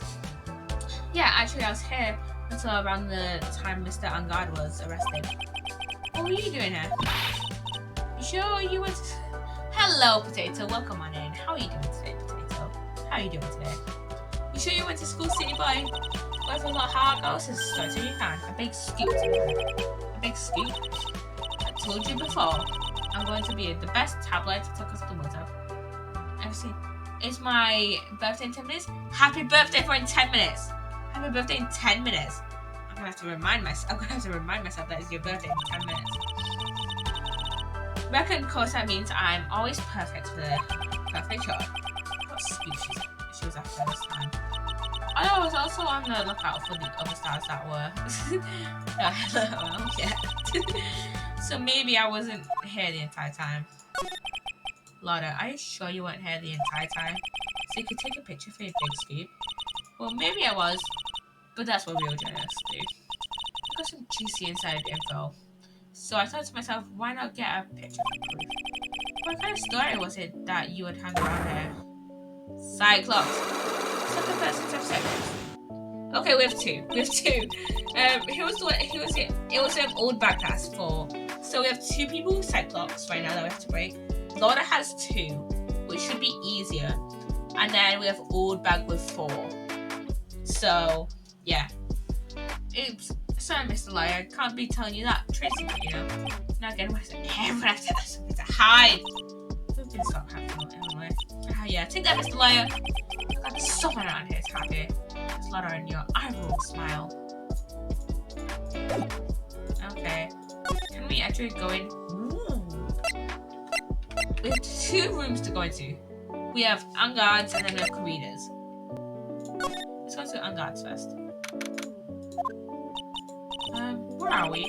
We're in Mr. Matt Unguard's dressing room. This is our client's room. Might I help you with something? I love this character. Wait, you're Mr. Unguard's lawyer, right? I gathered as much. I also looked for lawyers on my end, but until no avail. How do you know I'm his lawyer? We just say that he's your client. In a situation like this, the only person who would use a word would be his lawyer. Wow. It's a simple deduction, really. The trial's tomorrow, Mr. Unguard's situation is looking rough for him. So you came here, won't stop in your mad dash to find clues for this case, right? We're not totally right, but you're not totally off either. It's worth the time to be showing off, Mr. Nick. I'm Adrian Andrews. It's always time, so let's get down to business. Alright. She may be of small stature, but appearances can be deceiving. Okay, let's talk to Adrian Andrews. I assume the first thing you need to know is what everyone was doing that night, correct? Yes, that's correct. Now I'll tell you. Before the award ceremony, I had dinner with Mr. Unguard. What's a card? In this very room, I might add. Dinner? What did you eat? I told you I hate to waste time with this trifling details. If you take a look at the table yourself, you wouldn't need to ask me. That's just a lot of fun at parties. When the award show was starting, I headed for Viola Hall. And after the show ended, you came back to this room. Now I had some small errands to run. I helped with the preparations in the lobby. Oh, preparations for the post-ceremony show, I guess. When it was time for the post-ceremony show, I came back to coffee Mr. Unguard. After that, I went to visit Mr. Corrida. And that's when you find his body, isn't it? You really held drunk for everything. Yeah, she does seem to be mentally tough as nails. So about you and stuff like that. You weren't seriously about to ask how Mr. Unguard and I are related, are you? Sorry. I have no idea how he could choose you as his lawyer. Why did you have to go and say something like that? Mr. Nick, calm down and hang in there. I'll give you a shoulder rub to relieve your stress later, alright? Alright. I already gave you my name earlier, but that I'm Mr. Unguard's manager. His manager. Speaking of managers, did you visit Mr. Kavita have one? No, he did not. He didn't?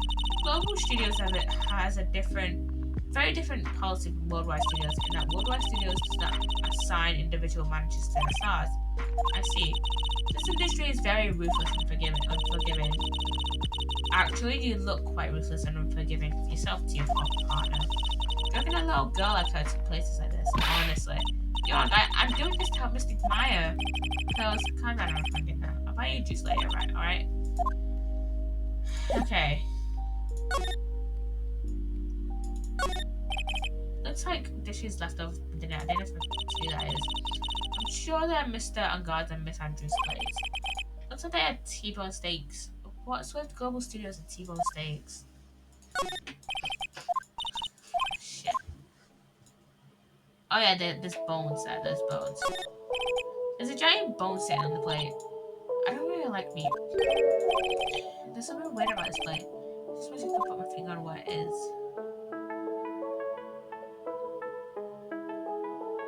Oh wait, there's like part of the... Oh, I don't... T-bone steaks have like the wishbone. That's what we learned from... What was it? Turnabout Samurai? Yeah, it was Turnabout Samurai. So there's part of the bone missing from this plate. Part of the like wishbone thing that's missing from this plate. Like this one has like some peas or something. So that's fine. Maybe Unguard or something, or Andrews. Whoever plays this is just ate all the peas. But like there's just a bone missing. It's probably Mr. Unguard's suitcase. Somebody who's only going to be here for their watch show. There's still a lot of stuff. Looks like he has about 3 days worth of clothes in there. That's really hard different from us, aren't they? Yep. That's the bedroom over there. That's a bed. Wow, they really have really big beds here. That's... There's some summer looking clothes on the sofa. I think that jacket looking thing is kind of happy. Whatever it is, I'm sure something like that would make a great scene there. I would be absolutely thrilled. She would, wouldn't she? She would love this place. Nothing else to examine. So yeah, let's go back into the hallway and go into Karina's room. Look at stuffed bears here. Mr. Nick, where are we? We're in Mr. Juan Karina's room, pals. Mr. Karina, the victim. Which makes this the crime scene too. Oh, it's you. So what happened? The kidnapper. Has he contacted you again? Not yet. He probably won't until we win Mr. Angar's acquittal. You doing okay, pal? Hanging in there? Just on mine to be alright. We don't have a lot of time left, but I'm going to help you as much as I can, pal. Can you do that? Even if we want to look around the crime scene. Just this one special circumstances, right, pal?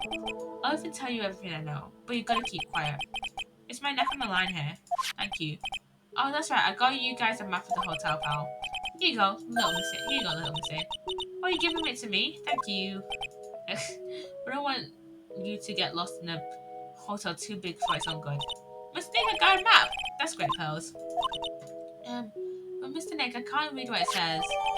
Also, guide map added to the call record. Okay, let's talk to Lucy first before we look at the map. Do you know what was the cause of death? Well, technically the final autopsy report isn't out yet, but one look at the victim should tell you, pal. It should? Yeah, here's a picture. Impalement. There's a knife in his chest. Yeah, pal, that's the murder weapon. But that's a butter knife. That doesn't look like strong enough to pierce through that clothing. So you're stabbed to death. And looking at the fingerprints on the lab now, there are fingerprints on the knife. Yep. And it looks like they're pretty sure they're Mr. Angar's prints, pal. That's bad, real bad. Oh, it's my birthday now. Happy birthday, Potato! Happy birthday! Woo! Woo! You're officially old now. Happy birthday! Why was Mr. Angar arrested? Because we had evidence on it. Evidence? It looks like the victim was one creator. Thanks. You're welcome, Potato. It looks like you've got to have a good birthday, okay? It looks like the victim, one creator, really put up a big fight. Yeah, but look at the crime scene and you can tell. There's signs of a struggle everywhere. Well, yeah, during the fight his button came off. Mr. Angar said something about a button. Something like one of the jamming ninja's buttons got caught in his hammer. But that's not all. What? There's a witness, pal. A witness? Who is it? That lady, Miss Goldberg. Shit! I don't like Goldberg. I don't really like Goldberg. Please, anybody but her. The prosecution has plenty of evidence to make this sort of case. Not to mention there was something around where the victim was that was a little off. Something that's a little off, as in, that's for you to figure out, pal. Alright, let's try to figure it out, Mr. Nick. Okay, so let me look at. So this is the map, partial map, mind you, of the Gatewater Hotel.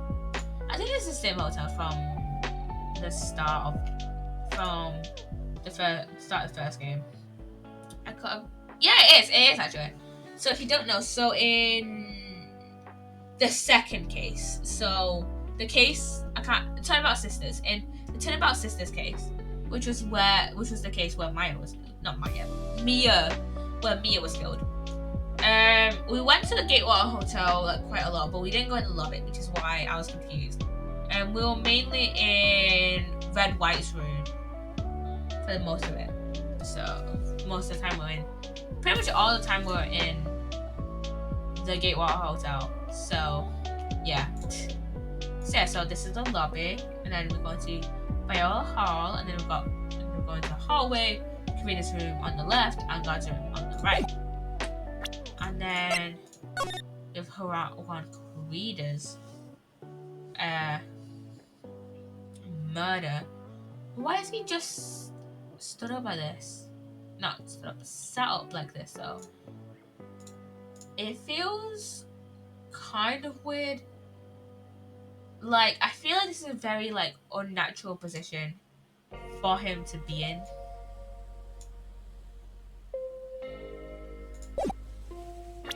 Like slumped over into a chair. We can examine this place though. Wow, there are a lot of bears.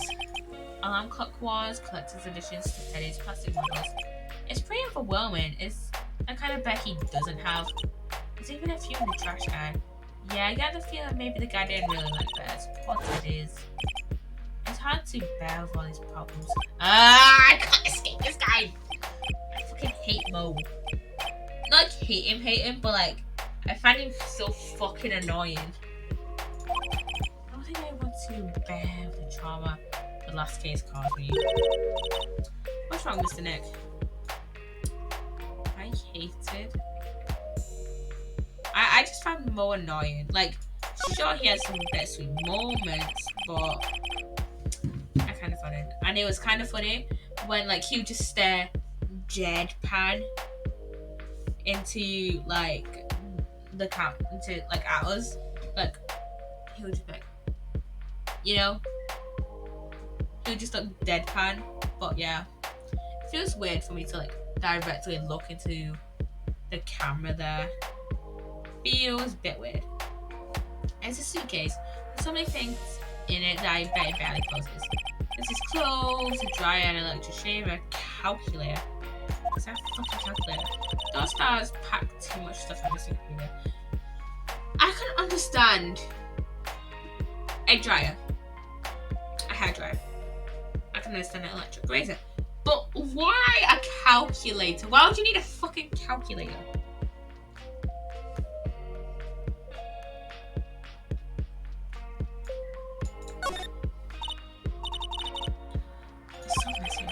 Those really like things neat and tidy, I take it. There are a lot of electronic things in it that I've never seen before. Hey, Mr. Nick, tell me where you are, pretty please. Okay. Down over there is a watch. You were on your rest. I know what a watch is. For a second there, I forgot. It's because of bells and not Maya. Jeez.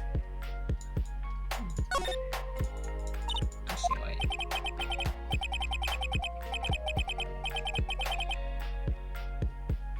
Alarm clock one.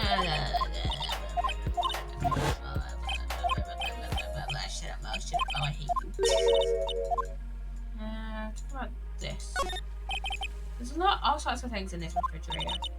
The carrot juice bottle and the tomato boot juice bottle are both empty. Empty? It's too much of a hassle to throw them away, I guess.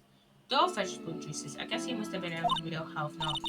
Also, beet, some ketchup, a bottle of strawberry jam too.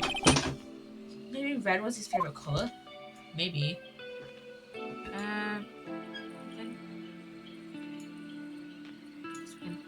Slide. Well, I guess this guy also had a sequel stage. It looks like Mr. Greed had dinner last night. This bottle is just tomato juice. There's a lot of food at the award show last night. I wonder if the stars had gone on stage after only eating a meager meal like this. Yeah, we could too. So that's a bed, right? Yep, it's big, but it's a bed. I must make it so soft. Big beds must be a rarity for her. What shall we examine? What can we examine next? Oh, this is the crime scene. Bottles of cosmetics are scattered all over the floor. This is probably where Mr. Clear's fart is assailing. What are these bits of glass from?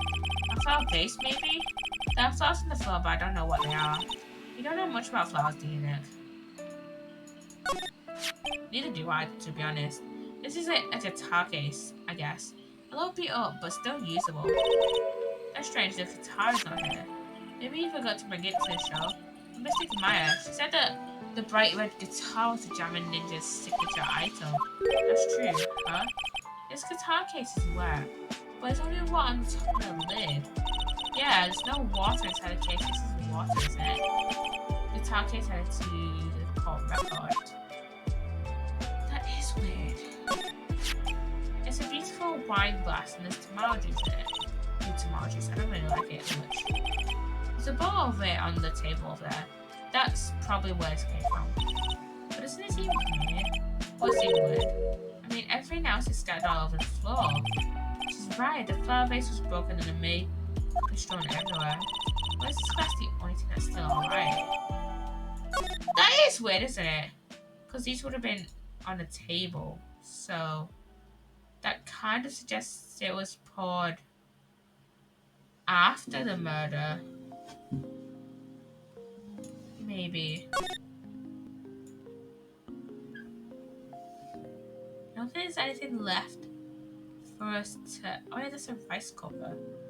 And like, coffee machine. I don't know why that is.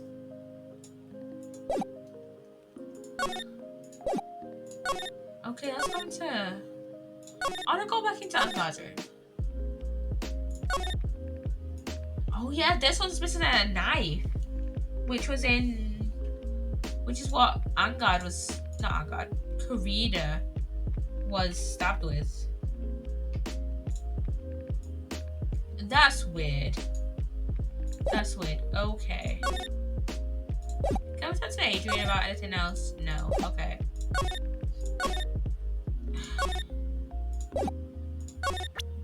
What do we have? So we have the guide map. We don't actually have Lotta's camera. This is just from when we talked to her. So what we got? We have the guide map. We have the crime photo. We have the guitar case, and we have the tomato juice. I have a feeling that. Okay, I don't remember much of this case. Not gonna lie, I remember some parts of it, but not all of it. My theory is just that either it's blood on the case, which would make sense because despite the fact that we don't have the final autopsy report yet, from the crime photo, it does seem that like Karida was stabbed, even if that wasn't like the actual cause of death, he still was stabbed, like, and there's blood around here, so maybe that's on the thing. Oh wait, that's still full of that. I was gonna say that could be the tomato juice, but in the photo, that's the only thing that's not to spill over. And so the guitar case was open, so even this. Oh wait, that would be water though. That probably would be water to be on top of the guitar case because of the water in the flower pot. But yeah, so it's probably water from the flowers. So yeah, okay. So do we have anything to go off on? Ooh, we're back. Oh, Powers is here. Will Powers is here. Oh, Mr. Right, how are you? I'm Mr. Powers. Have you been here the entire time? Yeah, people connected to the murder aren't allowed to go home, let alone leave. Powers is connected to the murder?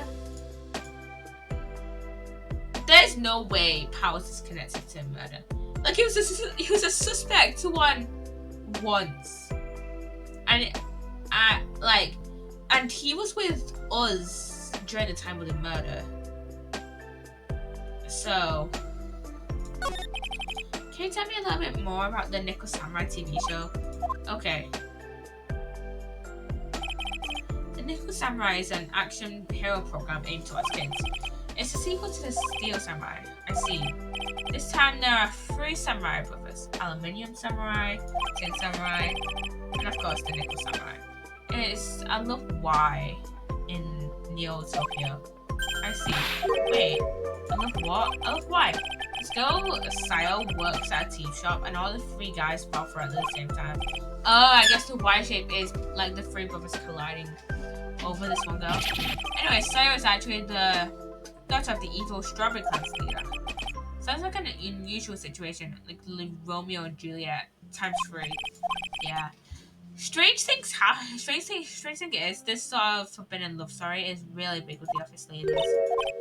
Yeah, well, what happens next? I want to know. Messiah. Does Messiah fall in love? She does, doesn't she? Every Sunday at 8 a.m. I'm going to stop watching Kids Masterpiece Princess Time this week. I can't believe she's really considering it. So what's the German Ninjas TV show like? It's like from a remake of an old movie, to tell you the truth. The German Ninja, like the samurai shows, is geared towards kids. It's a story of a ninja who can't scale a wall but became a big pop star anyway. What? It was a really lousy ninja. Absolutely couldn't do any ninja things at all. But boy could he sing. With his trusty bright red guitar in hand, he took the ancient world by storm. A ninja with a bright red guitar, and the final fight in front of his beloved Princess Masola. Jamming versus the Muromachi 5. Soon there are brave hero catches a not so jamming called the Ninth for the Battle Frame. It's too bad for him. Yeah, this kind of pop music based love story is something high school girls really like. Yes, pal? What happens now? I want to know. Jamming, the jamming ninja. Will he be able to sing? What about Princess Masola? Every Sunday at 8 a.m. What show should I watch? I can't believe she's really considering it. She's 8! Of course she's considering it. She's fucking 8. Like, come on. Okay. I can't find...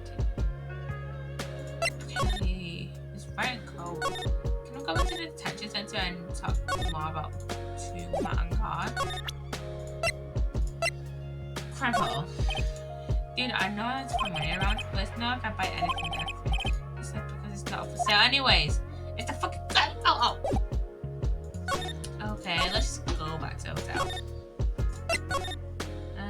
There's Old Bag. Viola Hall. There's Powers? No. Oh wait, we can ask him maybe about Lost Camera. Sorry. Thanks for taking the time to take it out and show it to me. But I'm really sorry, I don't know how to think about it. What about the guitar then? A guitar case, that was once. I'm guessing you've seen this case before? It's pretty famous by now. It stands out because it holds the bright red guitar. Bright red guitar, German Ninja signature item. But the guitar is so important. How could you forget it till you watch it away? It does seem a little strange. It does, doesn't it? Okay, we had basically no information. Okay, maybe we ask Old Back about this guitar. I don't have anything to say today that looks like you. Just climbing up at the old clamp she is. Please, anything would be helpful. When and how about I tell you my measurements? No, it's okay. Really. She really doesn't like you, does she, Mr. Nick? I know. And I don't like her. She just says the same fucking thing because she doesn't know. She doesn't know anything about Lost Camera. We haven't examined really the hotel lobby.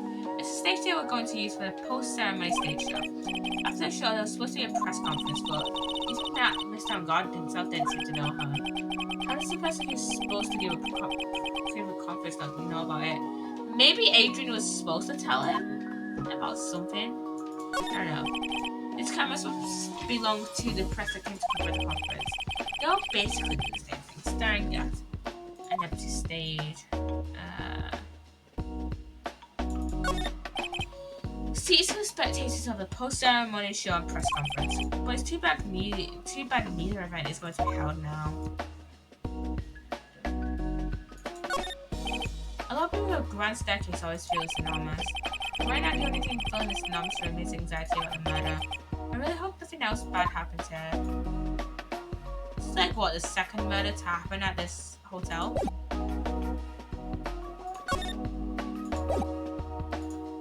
You good old bag. Okay. How about we try and bullshit our way through the Cyclops with Laura, because she has two. She has two. So maybe we could try and bullshit our way through one of them. At least one of them. Laura, will you please answer my questions? And neither matter why were you lodging around the Vincent's room? I told you, didn't I, for my escape? I want to know about the escape and the details of the escape. It's not something I can tell you. I mean, that's my bread and that's my bread and butter. Alright then, an unpleasant tablet for looking for a scheme. I'm going to say that you're looking for a scandal. I bet you lot how we're looking for a break from the story. Perhaps an awful is happening between one reader and this person. Matt? Oh god. Who the heck is that? You think us journalists are all a bunch of idiots? You can't fool me. But, really?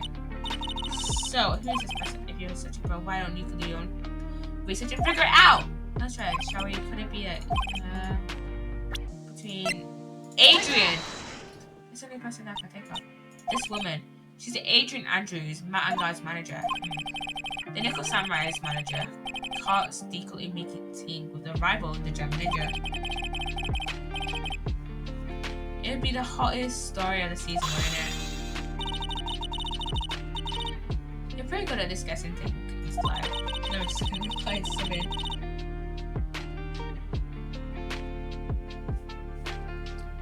Jessica replied to one of my tweets.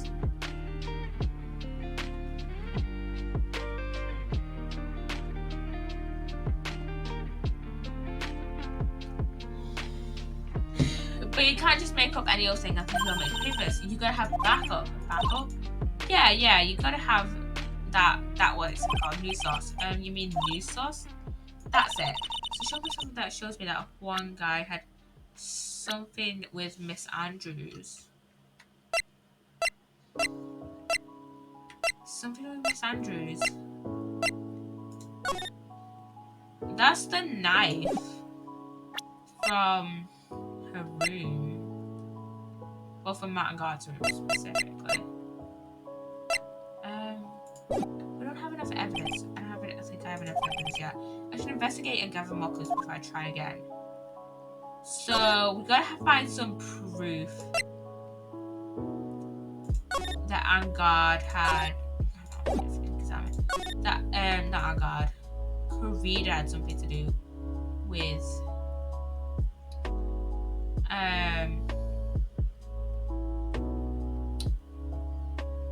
Adrian. So yeah.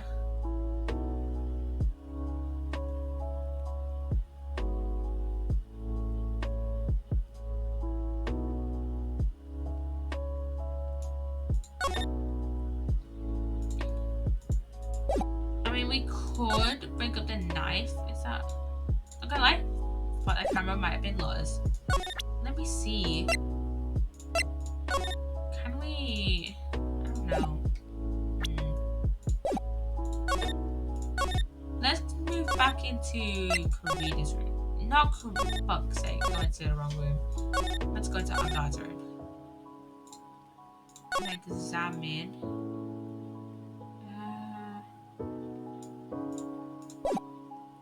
Can we present the crime photo to Adrian? I'm nice to ask you about this. I told you I hate trifling matters. It's a waste of time to show me things that are no relevant to me. Well, it's the first time I've been shut down this badly. Okay, let's ask her about the guitar. For fuck's sake. The camera? Okay.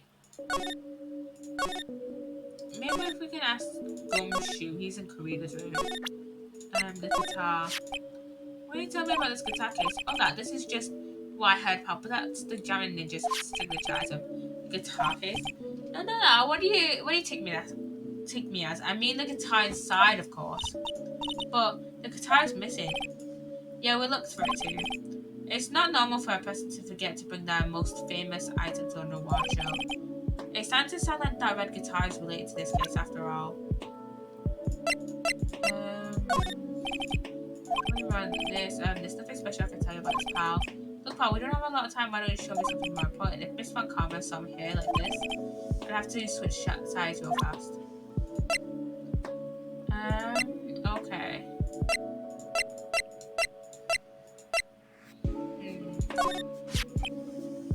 You look at this photo and you can't help it.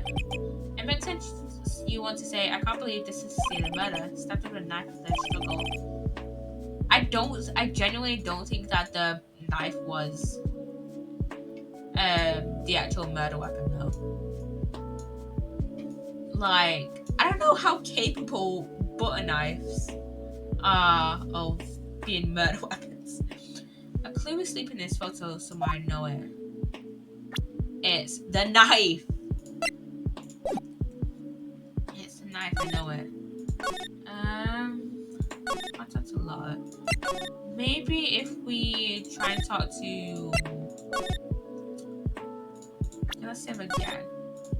I'm gonna try and see if I can get rid of... maybe one of Old Bounce Cyclops, because she's at 4. What you witnessed, okay. Alright, I'll be honest with you for now. Then please, tell us what you saw.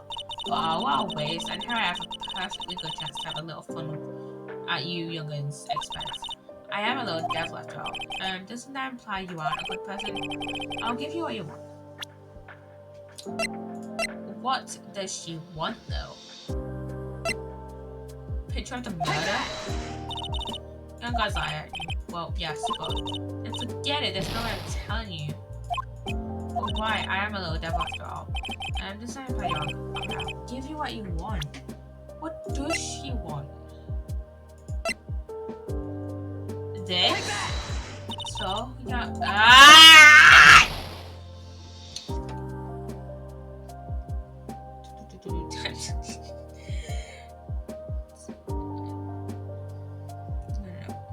I'll look up a walkthrough to actually help with this. Okay, I don't think I can do this right now. I don't think I have enough evidence yet. What's this called? Which case is it called? So what am I saying about? I need a lot of help for this investigation if I'm ever going to go and be the first part of the trial.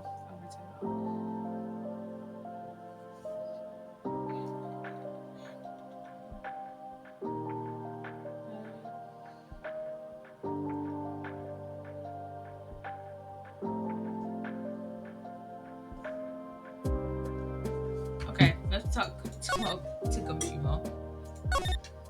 This is what happens when you just absolutely suck. You have to look at walkthroughs. This is what happens pretty much every time.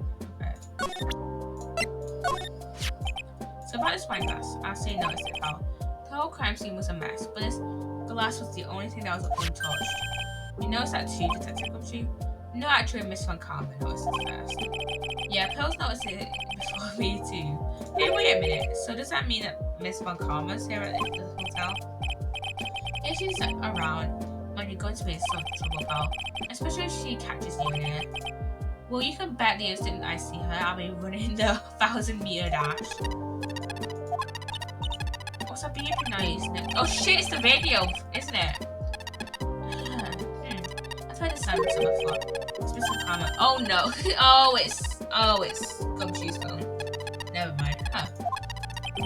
For some reason, whenever I hear that sound, she pops out of nowhere and looks at me. Oh wait, no, it's not Gumshoe's phone. Never mind. It's just Miss Von Karma being Miss Von Karma. Come to think of it, that's exactly what happened the last time. Sorry, I gotta make myself scarce. See you later, pal. Hello, Francisca. I'll ask you to reveal your true nature. Mr. Phoenix, right? Would it be too much to ask for you to be nice on me for a change? So you're the type to steal information from pitifully hopeless detectives. That's very dishonorable of you. So you get to investigate, but we don't? Kind of hypocritical. Hey, don't you dare run away, scruffy trench coat. I feel bad for Gumshoe. I feel real bad for him, man. I don't think the detectives of this country could be this pitiful. Detective, come over here for a second.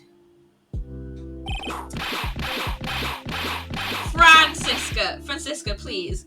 Please. Leave Gumshoe alone. He didn't do shit.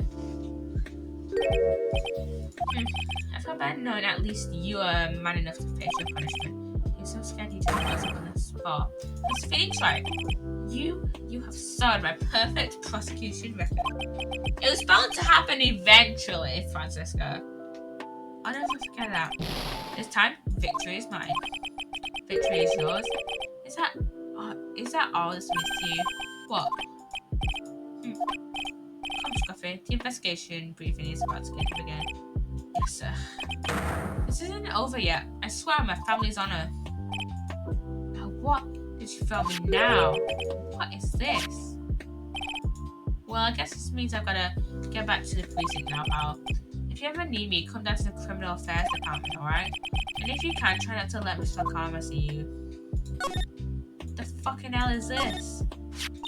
Mr. Nick, what's this piece of paper? It's called an autograph. Autograph? The paper's got Mr. Corrida's name written on it, so it's his autograph. Can't read it at all. To be honest, I've never seen writing that looks like this. Alright, special, but it's a special way of writing from cursive. Okay, see how it says to my dearest Wendy and more normal letters here? This fucking readable writing is crazy and cruel to give this to someone. Hold on. Wendy, I've had that name before. Wendy Oldbag. That's her name, right? Is it? Wait. Yeah, Wendy Oldbag. So we go. We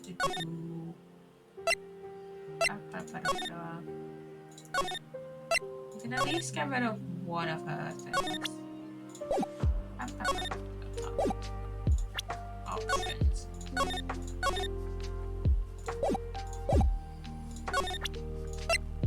Take that! Just present the Magatamas casually. The Cyclops. You know how it is. You know how it is. And we talked to this before. I'll give you what you want, which is the autograph. No, but we don't have any penalties left. That's one's autograph. Yes, it is. And it even says to my dearest Wendy. That's me, right? Right. My name is Wendy Oldbag, so that Wendy has to be me, right?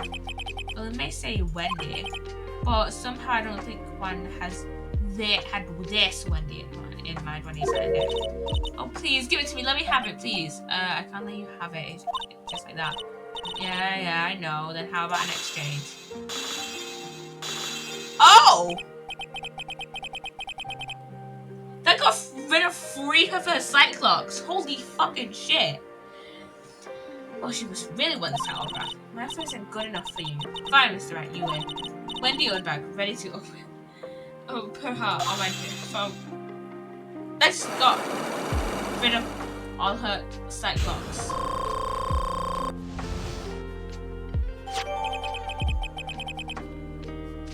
It was that simple! Just to give her a fucking autograph. Oh my god. Oh my bloody god. It was that simple. Just to get rid of all her Cyclops. Jesus fucking Christ, man. What? And why the fuck did she have 4 then? I feel bad for you now, huh? I tell you, I saw him that night. I saw him coming out of washroom. You're kidding! Oh no! It was about 10 minutes before Juan's body was discovered. It was just a coincidence. I was on my way to the toilet, minding my own business. Now, what do we have to... There we go. And did you tell that to the police? Well, of course. I thought I could get a gift certificate or 2 out of it, maybe more. Gift certificate? I've been recruited again for that part of the trial. You know, the trial tomorrow? This time, you're going to get it. I'm going to work hard to get your client pronounced guilty. But Mr. Angad hasn't done anything bad. I don't care about details like that. I know he did my pork warning. I just do. That yellow-bellied chicken. Yellow-bellied chicken? I wonder what that would look like. I trust my senses. I know when someone did something bad, and I say he did it. What did Mr. Angad do to deserve this? What did Mr. Angad do to you to make you so... You don't know? That guy, he framed my bond. He created that scandal that plagued poor Juan. Mr. Nick! What is it? What's a scandal? Oh, I'll tell you about this after we get home, okay? Oh, Juan, let us stray by the wiles of that vile treacherous. Let's think, what does vials and wild treacherous mean? How about we just listen to what Miss Oldback has to say for now, okay, Pearls? So, Miss Oldback, who is this woman you're talking about? Adrian Andrews, of course. Who else? That guy, he shoved the girl onto Juan on purpose. His own manager, but why? To loads of smiles to create a scandal to make Juan lose face. That girl drove Juan into a scandal that dragged his reputation through the mud. Sounds like a pretty standard definition of a scandal to me. Why do you know about that anyway, Miss Oldback? I'm one of Juan's biggest fans. I'm always out there gathering information, and there's nothing I don't know. Do you have proof that Mr. Angard did what you said he did? Next week, issues of a certain magazine says so. Of course, a tabloid. Next week, does that mean it's something people don't know about yet? Why would Miss Oldback have information like that? But where did she get it? She sold it to the thingy, didn't she? What do we have? Oh wait, let's go to the criminal affairs department first before we speak to Laura again. It doesn't look like Mr. Scruffy detective is here. Great, now even Pearls is calling him Scruffy. Thanks, Francisca. There's something about an investigation briefing earlier. Why don't we come back and try again later when they're done? Okay, I guess that's all we can do, right, Mr. Nick? I guess so, okay. Alright, can we go back to the detention center? Okay, we can't talk anymore with Matt, actually. Let's see, let's talk with Pearls. Since there are no Cyclops, then that means we can trust Mr. Angard to be innocent. I really feel much better knowing that. Ever since last night, I was so worried that I kept wondering, what if he is the real killer? What then? I have something I want to ask you, Pearls. Okay, what is it? I'm so interested in how Maya and I get along. I mean, she and I don't have anything special going. Huh? What do you mean? I thought you missed Maya. She was mistaken on standing away. She really wasn't kidding. Pearls and actually believe Maya and I are. Maybe I should have stepped down. Nick, stop it. Don't hide your true feelings about me. From me. Ow, she slapped me. Pearls. Please. Okay, let's go back to the hotel. Let's Viola Hall. Hallway. We have to get Laura something. Sure of it.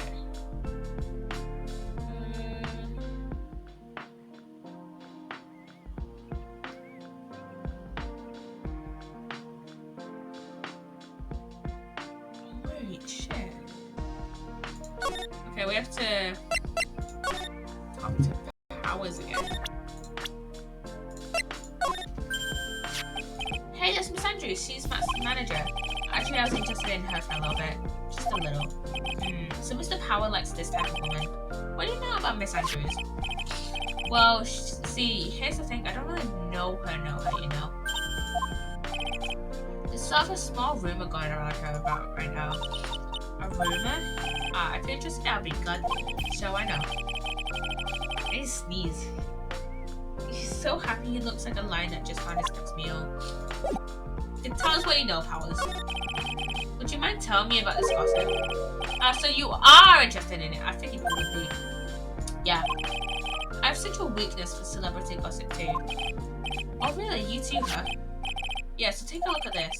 Looks like a tabloid Miss Oldbag would read. Alright, let's see here. Jamming Midnight Rendezvous. To the mysterious yet beautiful manager to the stars Miss AA, Adrian Andrews. You see now, don't you? What? You can stop pretending to be in the dark, Mr. Right. One creator didn't have a manager of his own, which means if we're talking about a certain manager with the initials AA, Adrian Andrews, yeah!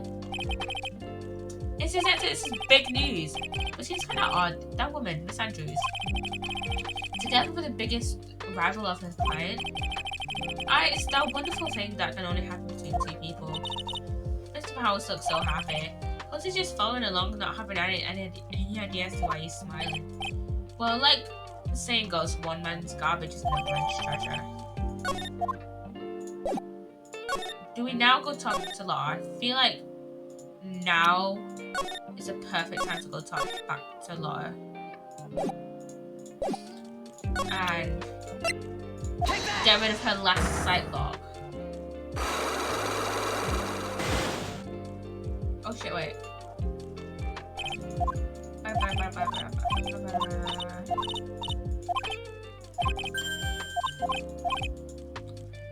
One Karita, between one Karita and Adrian.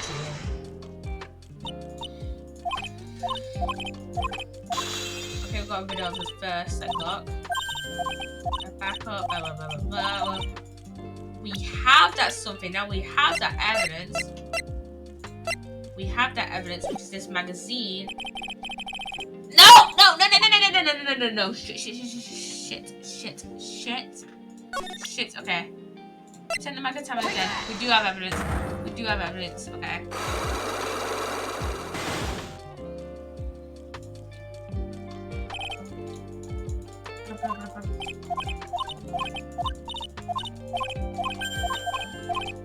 Stand up between one Karita and Adrian Andrews. We've got to give her the evidence. Gotta give her the evidence.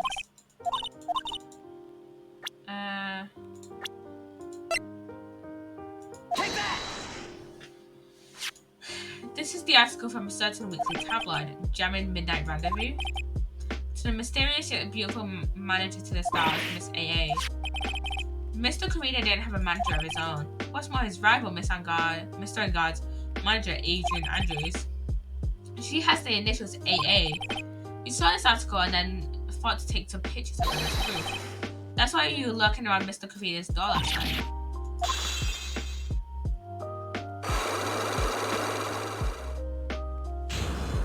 Unlocked successful, and now we have a full penalty bar left. Give us the big scoop. You're looking into Mr. Karita and Miss Andrews' affair, weren't you? You got it. I was gonna get myself a scoop by catching them in a secret meeting. But there's already an article about it in one of the weekly tabloid magazines. It's no longer breaking news.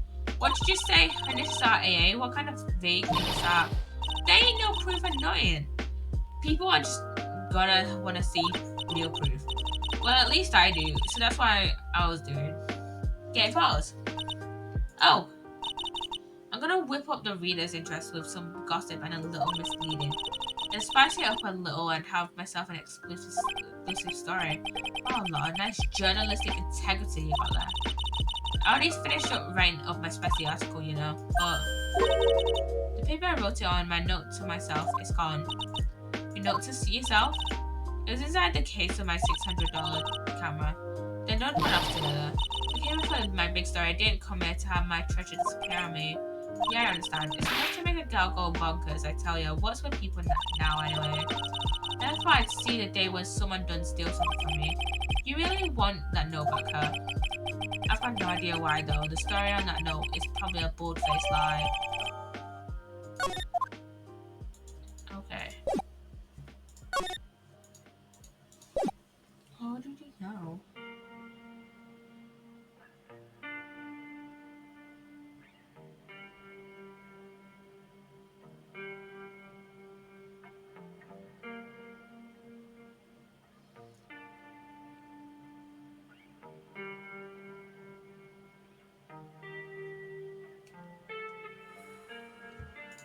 Okay, let's see. This way.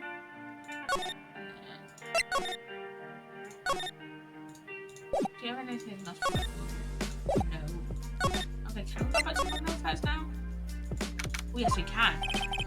The tentacle, she said they had an investigation briefing. Yeah. Oh, he's back. Hey, so you came, pal. Why are you reading? Because there's nothing to be really arguing about. What do you mean by that? Well, things look perfect this time around. The evidence and testimonies are airtight. But we can't just roll over and die. We have to stay positive. So what do you mean the evidence is airtight? We can't give you all the details, pal, but there's two big pieces. Two? And both of them are in the skull. The first is the button that's missing up in the victim's chest. That's the button that you found during your body search of Mr. Angard. Yep, I found it in the folds of the Nickel Samurai's special pants. And the second one is the knife in his chest pad. The fingerprints on the knife in his chest to be exact. Fingerprints, whose are they? You didn't even ask to ask, little missy. It's obvious. They're my guards. Tomorrow's trial, talk about being stuck between a rock and a hard place. So what about the testimony? Is that old security lady, Miss Oldbag? I thought so. What do you mean you thought so? Did she tell you something, pal? Well, I even told her not to open that mouth of hers and not to blab to anyone. Her blab knob is stuck on the tent, and there's no turning it down. Trust me. Yeah, well, Miss Oldbag saw all of it, pal. She saw Mr. On guard come out of the victim's room around the estimated time of death. No way! What the fuck?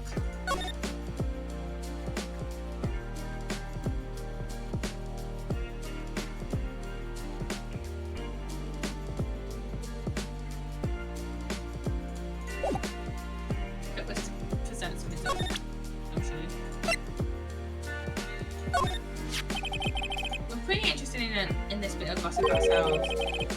Scandal with Mr. Peter, but why? Well, 2 years ago, a woman committed suicide. Her name was Celeste Impax, and she was One Korea's manager. The victim's manager? That's not all, pal. Miss Impax was Miss Adrian Andrews' mentor. She taught Miss Andrews everything she knew about the business from square one. Her mentor, a woman who was both Mr. Korea's manager and Miss Andrews' mentor. Could the suicide have something to do with this case? Do you want to know more about her, pal? Yeah. She was the victim's manager and was also Miss Adrian Andrews' mentor. It's been 2 years since her suicide, and now those two are linked again by another death. I mean, this is Hello, Francisca. You guys took a deal with one foolish idiot after another. Miss Von Karma, you can't seem to stop allying yourself with the enemy, can you? I don't need a traitor in my midst. You don't mean I do. Scoff it. You have 30 minutes to get out of here. You are no longer needed. Goodbye. Wait, please, sir. If we don't get this payout, quiet. If it weren't for traitors like you, I would have won. Is that what you want to say? Who? That voice. Edgeworth! He's back! Yeah! What's this guy? It's been a long time, right? It's been this person is like, yes! Edgeworth is back! Yeah, this is like the first time he's appeared in Justice for All.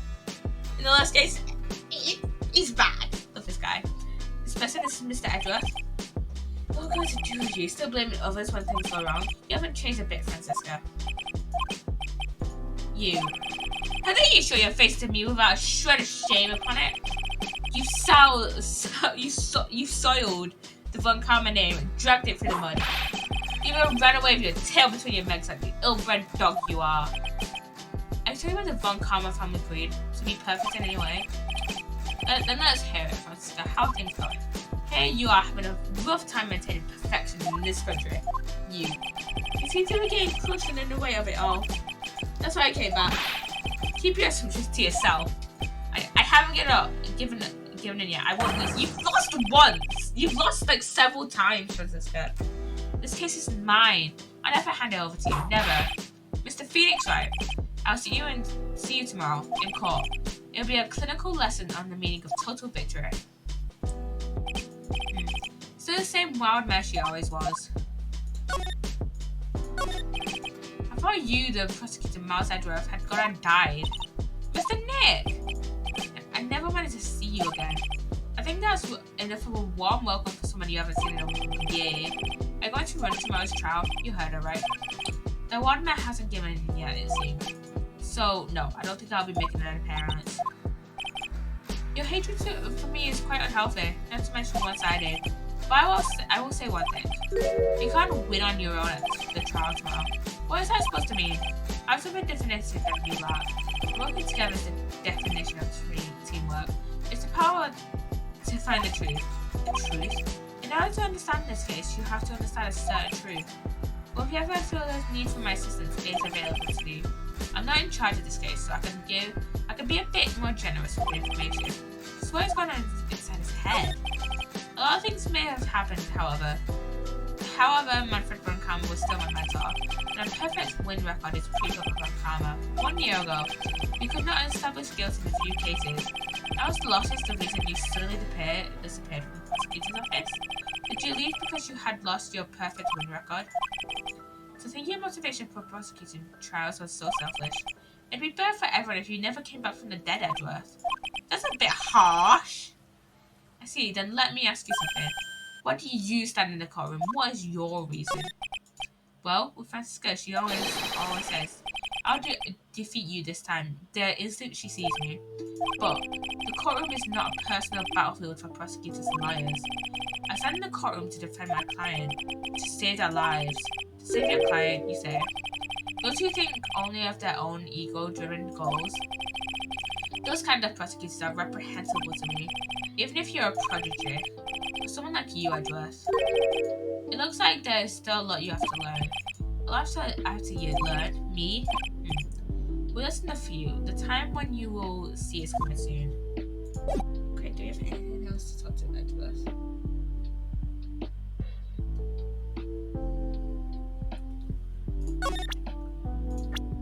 That's the last one. This woman is another key to solve this case. Do you really think so? She was Adrian Andrews' mentor a long time ago, but she was suddenly called away by a different show and became Juan Corrida's manager. And then a few months later even, Celeste Impact died. But her death was through the suicide, right? Yeah. But there's still one riddle yet to solve. A riddle? A suicide note. It went missing, no one could find it. A suicide note that just vanished her. Weird. That's a bit weird. Miss Impact's death was most certainly a suicide. Of that is no mistake. However, we could not find her suicide note. That's when the police began to suspect that someone had hidden it. A suicide note? But how did you know Miss Impact had even written such a note? There was no solid evidence, however. We did find traces of ink on her right index finger, which makes the likelihood of a suicide note very high. But who would hide such a thing? The police think it was Mr. Juan Corrida himself. The victim? Holy shit. He was the one who found her body, which makes him the only person who had a chance to hide his suicide note. Mr. Corrida hid his own manager's suicide note, but why? As long as her note is missing, any speculation behind this is meaningless. For now, I think you should look this over. This is the suicide report, part 1 anyways. Part 1? Suicide report added to the court record. What the fuck is going on? Okay, let's see. Deceased Celeste Impacts found by Juan Corrida. Okay, that's just basically going over what we just said. Okay, let's head back. I don't think we can talk to anyone anymore. Let's talk to Adrian. Looks like Miss Andrews isn't here. That's not good. I still have a few questions I want to ask her.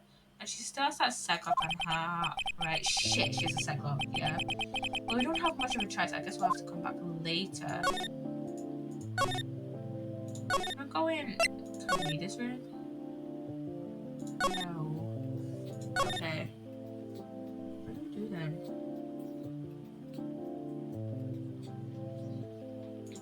Oh wait, we still have to talk to Edgeworth. We still have a lot to do. Private trial. Should we do the trial? I think we'll do the trial. Maybe the first part of the trial at least. Go first. Present. I like to look for reports. I like suicide reports even less. Worst of all are the reports that have multiple parts like that one. That has two parts. What you just handed me is the first part of the report. Here's the second part. The second part of the report is about an attempted suicide. What's his name? It's Adrian. It's Adrian Andrews. Miss Andrews? What did she do? She just tried to kill herself. She doesn't seem like the kind of person to try to kill herself, though. You think she's a strong career woman? That's just what she wants you to think. Adrian Andrews, she has a certain secret she's always trying to hide. A secret? Her dependent nature, that's what she really likes on this side. Miss Andrews dependent. Talk about the exact opposite of what that woman is. Okay. Can I talk to this more? No. Okay.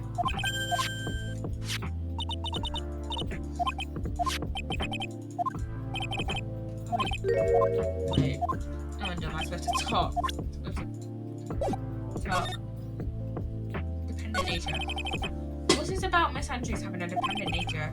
Adrian Andrews' attempt at suicide was a few days after the death of Celeste Impacts, and why did Adrian Andrews think about committing suicide? Because she had apparently lost her will to live. Lost her will, but why was she? Because her pill of her strength, her mental Celeste Impacts was gone forever, that's why. Why would that? Is that what they call following someone to the grave? After her attempted suicide, Adrian Andrews started attending counseling sessions. She's someone who needed a person in whom she can trust absolutely. And once she finds that person, she'll do anything she can to keep them near. Without such an anchor in her life, her crippling anxiety stifles her ability to live.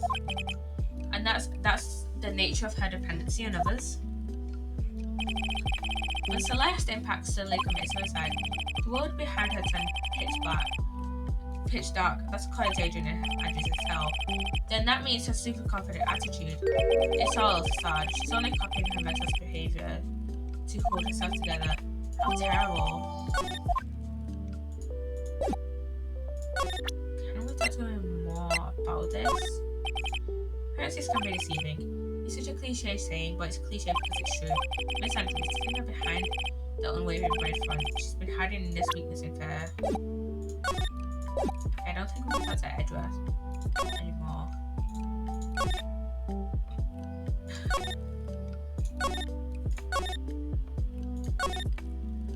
See where she is, where Adrian is. Oh, Miss Andrews is here. But it looks like she's talking to someone. That's Francisca von Karma. Miss von Karma? What are you doing here? And well, you see, I'm his lawyer, so you've got someone there following me around. Following you? That's you, Miss von Karma. You're the one doing the following. Pearls. You're always following after that Mr. Detective with the little beard. Me? Following after Scruffy, don't make me laugh. Let me show you something interesting, little girl. What is that? She has a fucking tracker on him! An electromagnetic receiver. I wanted to track and decide on that detective. And with this, I know that force every move. And certain noise we heard was the receiver. I feel sorry for Detective Comshun now. Now then, let's not waste your time. Adrian Andrews. Yes? Kind about what we just discussed. Understood? Alright. What were those two talking about? Miss Andrews, she seems a little dazed, doesn't she?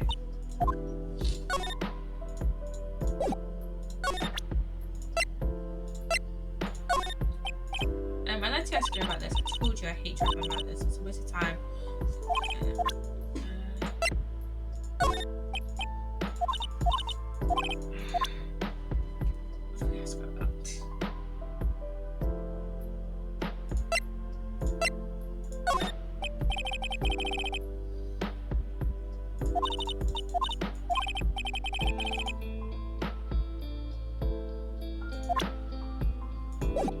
Wait. I'm confused. What do I have to talk to her about?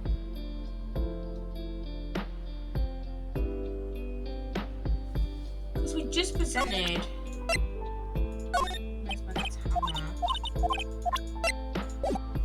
I'm confused now.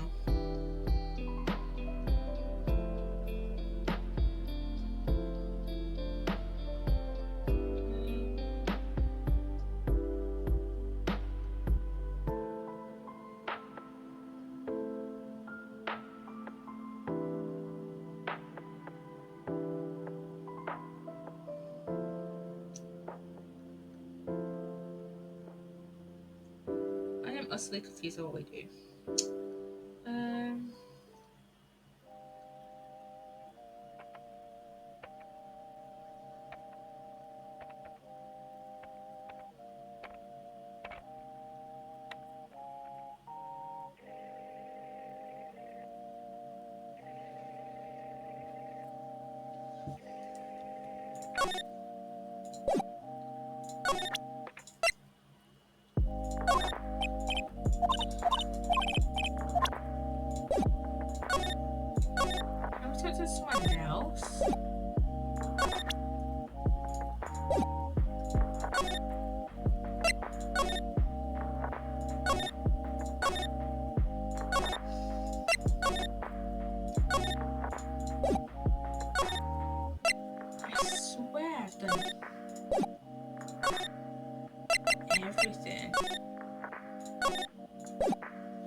What do we do then?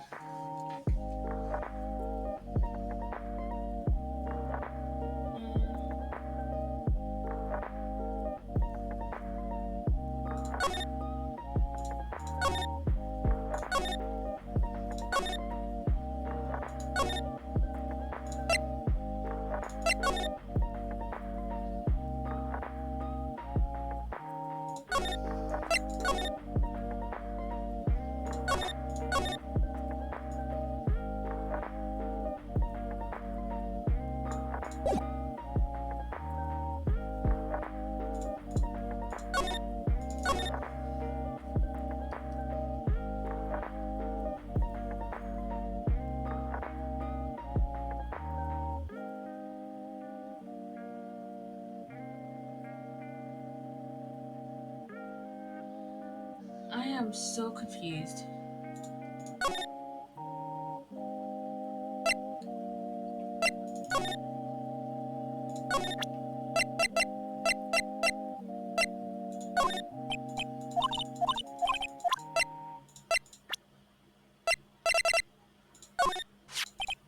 Did you know the victim, Mr. Karita? Yes, I knew him. The world is such a small place after all. Did you know about his rivalry with the Nickel Samurai? Honestly, they were like children when it came to that. Time and time again, those two competed with each other over the most trivial things. If either one of them was a stubborn, then maybe no one would have needed to die. I've got a hunch that this woman knows more than she's letting on. She must know why Juan Corrida was killed. I asked to become Mr. Angard's manager. He's a pleasure to manage with his nice disposition. Mr. Angard does seem like a rather weak-willed man, always doing as he's told. He's always saying my manager, right, Mr. Nick? Sorry. Take away that layer of sarcasm and she really just seems to hate herself.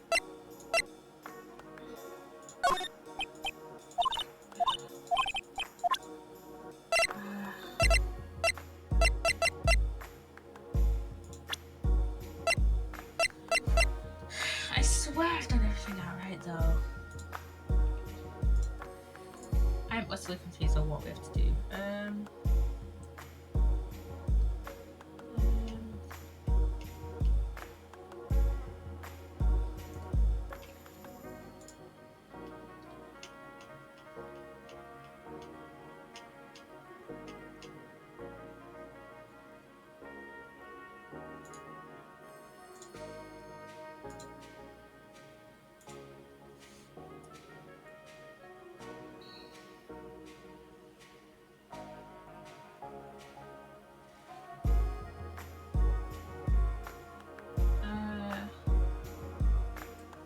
I think I might do just the investigation today, maybe. Not entirely sure. Let me see. Again. I'm utterly confused. I am utterly stumped on what to do.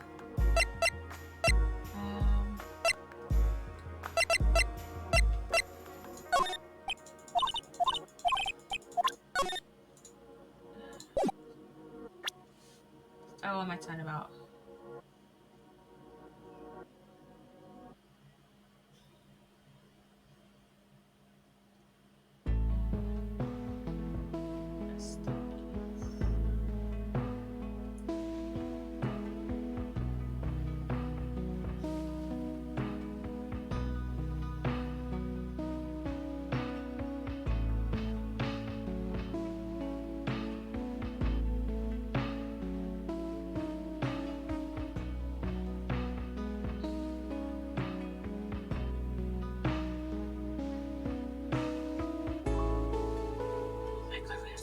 To the detention center. Oh my god. Okay.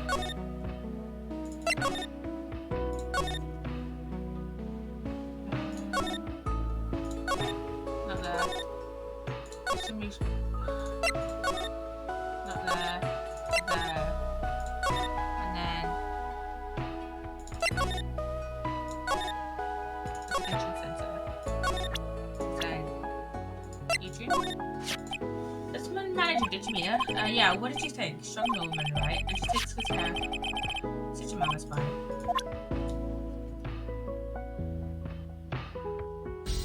Oh wait, no, we don't present her. We represent Celeste. What's wrong? How much do you know? What do you mean, how much? Mr. Liar, I may be your client, but I hope you will keep yourself out of my personal life. No, I never. Now, if you'll excuse me, I have a lunch upon my life to keep. You're in detention. Who in the world are you going to eat with a security card? Mr. Nick, it's Celeste Impact. Somehow I get the feeling she's a very important person in all this. Yeah.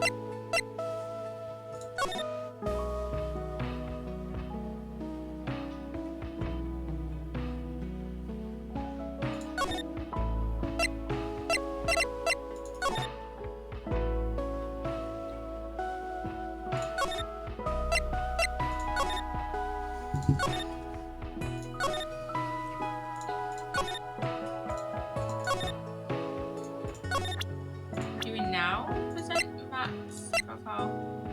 Let me see.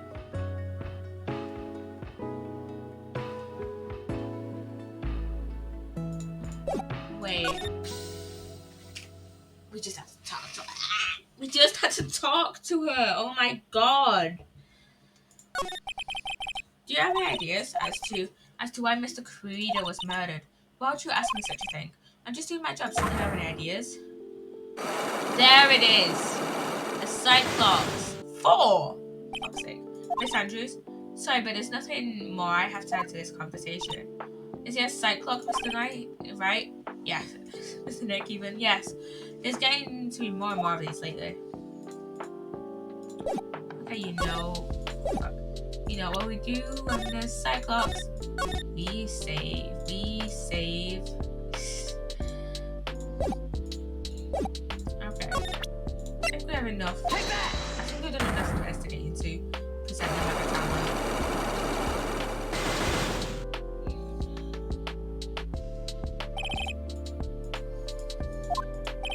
Why was one Creator murdered? If you ask me, I think you know the reason he was killed. Why are you hiding things? Don't you realize you're putting Mr. Angard's life in danger by your actions? Why do you ask questions for which I have no answers? The truth is I was not that close to Mr. Creator. You were not that close? That's right. I've never been good at being intimate with another person. You're not good at being intimate with another person? Somehow I highly doubt that. Okay.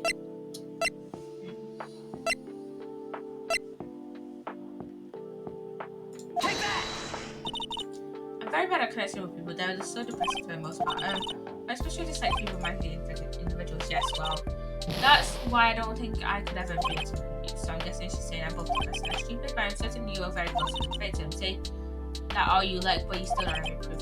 Sure, we have to prove that she was close to the victim so we show the vaccine. You and Mr. Creed had an intimate relationship, did you not? A silly third-rate tabloid article.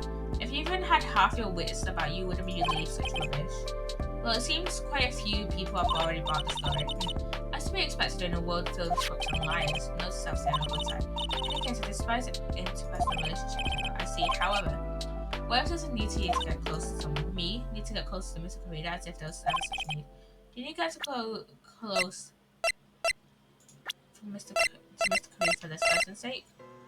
Celeste. Celeste impacts your mental. How do you know about Celeste? 1. Cyclops down. Miss Impacts. She committed suicide, didn't she? But it looks like no one knows why. But before her death, she was Juan Corrida's manager. So I believe you got close to Mr. Corrida so you could find out more about her suicide. You have a great imagination. You remember her future yet as a slimy muckraker for a beauty third-rate tabloid. Miss Andrews? There's no mystery surrounding her death. None. It would be pointless for me to force myself into a relationship with nothing.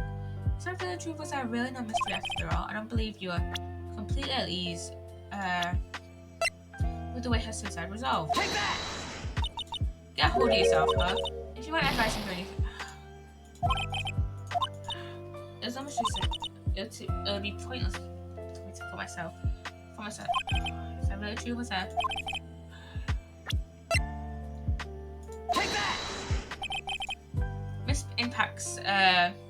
Miss Impact's suicide note was never found, was it? It looks like that police were under suspicion that someone had already hidden it. Like maybe the person who discovered her body, Mr. Corrida. Go on. And Miss Andrews, I believe you thought the same thing. That's why you became intimate with Mr. Corrida. I've sat quietly and listened to your insulting ramblings long enough. It's true that Celeste was my mentor, however, allow me to say this again. It had nothing to do with me. I even know that her suicide note was never found. I'm a person who doesn't care about what goes on in the lives of others. That's the impression you like to give. However, I don't think that's who you really are. What? I have evidence that says otherwise. This is the proof that Celeste's impact was very special to you. Miss Andrews, you nearly went through with it too, didn't you? Okay, what? Ending in your life. Miss Andrews, you look and act like a very strong woman who had it out together. You don't ask for anyone's help, relying on yourself. Yes, I've been very independent ever since I can remember. However, that is all just a lie, a facade. You've always searched out on people on whom you can depend on. You're dependent on this impacts on you, which is why when she passed away, you lost everything you had. Stop. Adrian, please. When Celeste passed away so suddenly like that, I died a death of my own, but no matter how hard I tried, I couldn't stop thinking about what had become of the note. You must have heard about the police report. The one that said the police suspected Mr. Corrida of having any Mrs. Impact's note. You heard about it and you fought to recover it from him by getting close, am I right? If that's the case, then nothing changes. What do you mean? What topic did we start this conversation on again? It was why was the victim killed? Exactly. Somehow, Miss Andrews. It seems like you have become the one with the reason for Mr. Corrida death. Mr. Corrida death? Me? Miss Impact was everything to you. And then she died, and you would do anything to find out why she killed herself. Even for murder?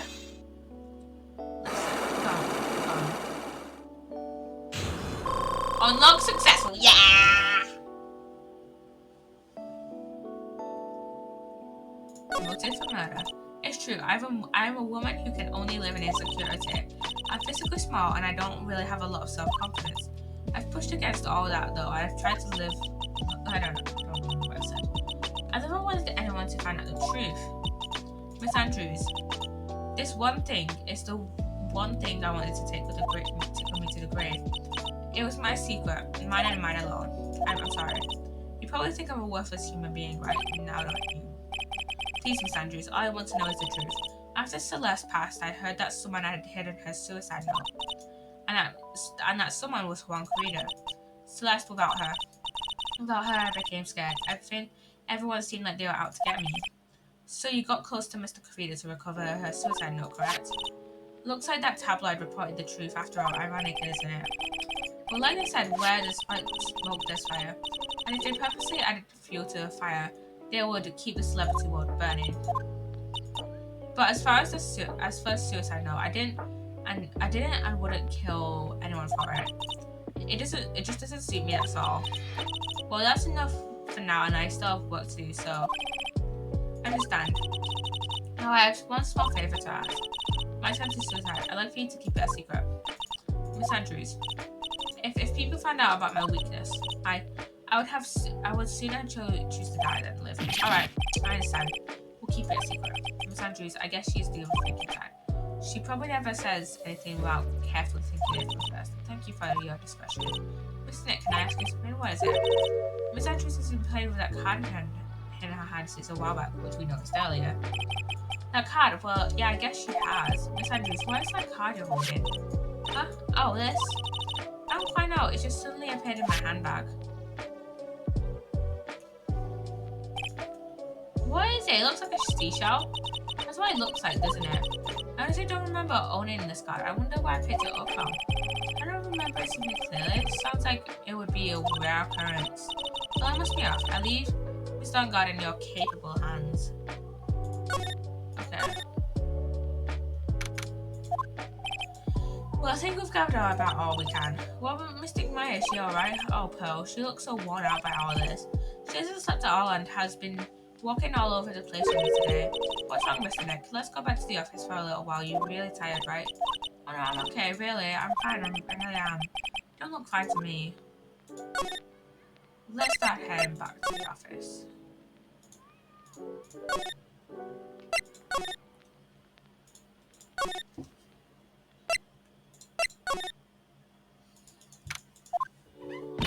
So what now? Well, we did find one thing out for sure. Miss Andrews has a motive. You mean Miss Pax's suicide note? That's right. She was also the one to discover the victim's body. Clever. Oh god, radio. I mistake the transceiver. Hello, Ryan call offices. Miss Antonia, you are not answering the phone. Maya, where's Maya? As I promised, I have not gone within a few feet of her this whole time. Which is why I suppose she is absolutely famished. What? So suggest you win acquittal, my friend.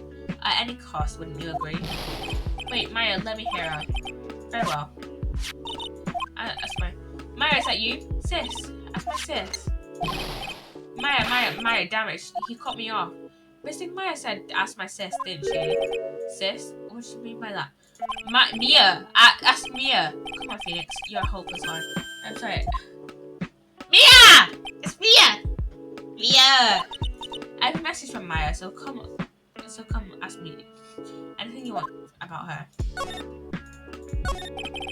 How's Maya? She's safe for now. That kidnapper wants to keep his word, it seems. Glad to hear she's safe, but Mia, how did you know? As soon as she was locked up, Maya called for me. I read the note she left, then I gathered as much information about her surroundings as I could. I didn't know you could use spirit channeling like that. Pretty smart of her. The kidnapper, what's he like? I don't know. Apparently Maya went to answer a phone call at the hotel and was drugged there.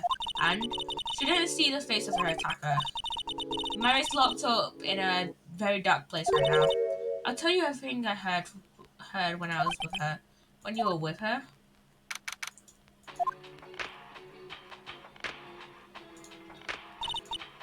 It looks just like a random old, like, wine store, I'm guessing. I'm starving. I could really go super for some apple pie. I mean, at a time like this, sweets are the only way to go. I've stayed positive. He promised he wasn't going to kill me. I'm not going to die. Sis, I wonder if you're with Nick right now. It's locked. But this door's lock seems easy enough to open. On TV, the hero always uses a plastic card or a stiff piece of cardboard. Then click, they magically open the door. I wonder if there's a card like that around here I can use. What's this? It feels like there are a lot of glass bottles here. And these, they feel like barrels. I'll pass. Too bad I'm not really hungry. I'm not really thirsty. There's all sorts of things piled up here, but it's too dark to see. Wait, there's no here. Why has someone dropped a card here? It kind of looks like a business card, but there's no name on it. It's a seashell, like the one Adrian had. It's a basic picture of a seashell, I think. What a strange card. That's it. Seashell card. If I can use this, maybe I can get this door open. This might be my key out of here. I understand this card might be useful. I'm such a genius. Alright. Now if you excuse me, Mr. Kidnapper. I did it, okay. I'm getting the heck out of it. I shouldn't keep Nick waiting or worried. Oh shit, wait. Then what happened? Okay, we can't move on that cliffhanger. We're going to the next phase. We're going to the next part. Yes. We're gonna do first part of the trial. First part, we're going to do part 2-1. 2-1. And that's it. Can't leave that cliffhanger. Adrian did it. That's what it looks like. Dude, no way. That woman couldn't do anything like that. In court today, there will be a mountain of evidence that will implicate you. A mountain of evidence? I'm certain there is someone out there that's trying very hard to pin this whole thing on you. Please, Mr. Lion, dude, like I said yesterday, I'm refreshing like a spring breeze, alright? Can't let any sort of scandal ruin that. Understand? Well, it's almost time. Mia! We must get a complete acquittal today. I know. I can't focus on my situation right now. Or pills either. No matter what, I have to focus on winning this case by the end of today. Indeed, let's get going. It's him. This is right. Good morning. This is it, Mr. Attorney, the day of the trial. Maya, she's unharmed, right? Well, when I checked on her earlier this morning, she seemed a bit, how shall we say, tired. Don't worry, people don't die that easily. Besides, what you really should be concentrating on is winning today's trial. For my sake as well as yours, you must win today's trial. Which is why I sent you a little present this morning. Present? What in the world would you want to give to me? You'll figure out once the trial starts, and even if you don't have my gift, I expect you to graciously accept it and win the day's contest, if you please. Wait! The kidnapper sent me a present? Mr. Lawyer, dude, who was that? No, it has nothing to do with you, so forget what you heard or anything. Dude, did you know Skywalker? Dude's definitely lying, but it's for Maya's sake. It's for Maya's sake. It's for Maya's sake. Are the prosecution and defense ready? The defense is ready, Your Honor. Where's Francisca? She's usually here. I said, Mr. Wright, what happened to Miss Fontana? I don't know, Your Honor. Why are you getting mad at me? Your Honor, please be quiet, bailiff. Court's now in session. If you must tell me something, please keep it brief. Now then, what is it? Prosecutor Fontana has this morning Miss Fontana was shot by an unknown gunman. What the fuck? What? Shut up! I'm sorry. Oh my god. Somehow. I think this is the president that man was talking about. His president. Miss Fontana is one of the top prosecutors in the country at the moment. If she were to disappear, it would be to your advantage. This is totally insane. Miss Fontana, is she alright? I don't have to answer. She's alive and in stable condition. That's good. Yeah, I thought she showed up. Edgeworth! Your Honor. Due to the circumstances, Miss Francisca Fontana cannot appear in court today. I, Miles Edgeworth, will be taking her place. The prosecution is ready for that joy. Prosecution! Oh my god. Miss Fontana was shot in her right shoulder and is currently undergoing surgery. Luckily, I have looked this case over and I'm familiar with the details. The prosecution seeks to provide the guilt of Mr. Mangard. The court acknowledges the prosecution, right? I finally found the answer I was struggling for on my long journey this past year. By the time this case comes to an end, you two will know the answer. Now then, the prosecution would like to call its first witness. Please bring Detective Gumshoe to the stand. Witness, your name and occupation.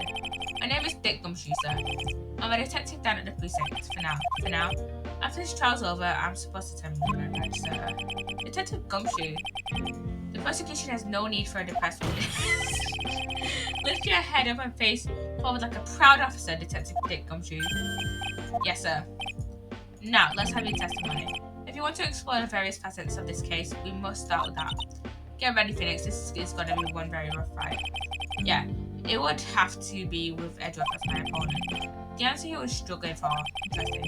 Show me this answer you've finally found, Edgeworth. Witness testimony. Yeah.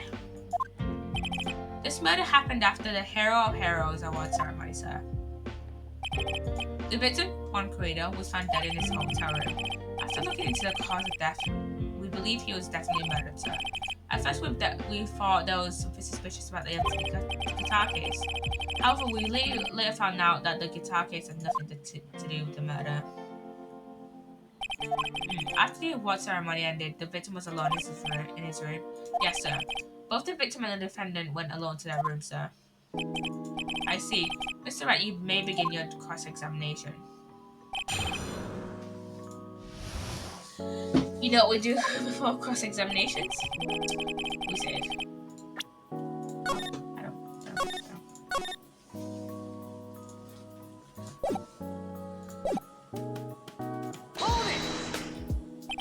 Would you please give us a brief timeline of what happened after the ceremony? Okay, pal, the ceremony started at 6 p.m. It ended around 8 p.m. and then there was a short break. A special post-ceremony show was supposed to start in the lobby 30 minutes later. And that's when the victim's body was found, correct? Which is to say the murder occurred during that 30-minute break period. Logical. Please continue with your testimony, detective. The person who discovered the victim's body was Adrian Andrews, correct? Yeah. Who is this Adrian Andrews you're talking about? She's the defendant, Mangard's manager. She's a pretty real pretty lady, sir. Ah, so she's a pretty lady. I wonder if she'll grace us with her presence. When the post-ceremony show was about to start, she went to get Mr. Mangard. After visiting his room, she She next went to the victim's room to get fresh closer. I see. That's when she found the victim's body. Hold it! The cause of death wasn't that because Mr. Corrido was stabbed in the chest. Only a careless amateur would believe something so brainless as that, pal. Take a good hard look at the crime photo. Now, real pro's attention will be drawn here to this bandana. Bandana. His bandana, sir. That's the thing tightly wrapped around his neck. Ah, yes, I see. His banana scented bandana. Shut up about bananas! Then what about the knife? It seems to have been struck in the victim's chest on purpose after his death. We have a crafty murder on our hands here. Ah, so strangled to death, not stabbed, okay. And why did you think that? Because it was empty, pal. The German ninja doesn't go anywhere without his bright red guitar, and we couldn't find it anywhere at the scene of the crime. Oh, then how about this theory? I found really wanted a guitar and did that crime together. How's that? We thought like two, but the only fingerprints on the guitar case were the victims. Only the victims, huh? I see. So much for that, for my theory then. No. What if? One Karina goes on, opens the case. This random fan comes over, walks, just struts into the room. It's like, hey, I want the guitar. Goes over, attacks one Karina. Obviously, there was a struggle. Strangles him, puts him in the chair. It's like, holy shit, what did I just do? And then this guy, let's just say, he's wearing gloves. Goes into the room next door, which is, Matt and God's room. Grabs the first weapon he sees, which, will be a knife. And let's just say Matt and God is in maybe the bathroom and assumes this random person is Adrian because he can't see that it's actually not Adrian Andrews. And so, this random fan grabs the knife that Matt and God was using to eat his T-bone steak, and then casually goes back and shuts right back into one Karina's room, stabs him, makes it look like a rush murder. I mean, like, oh, make it look like Matt and God stabbed him, and that's the cause of death. And then goes over, grabs the guitar, and then runs down the hallway, finds a fire exit, runs out the fire exit, boom.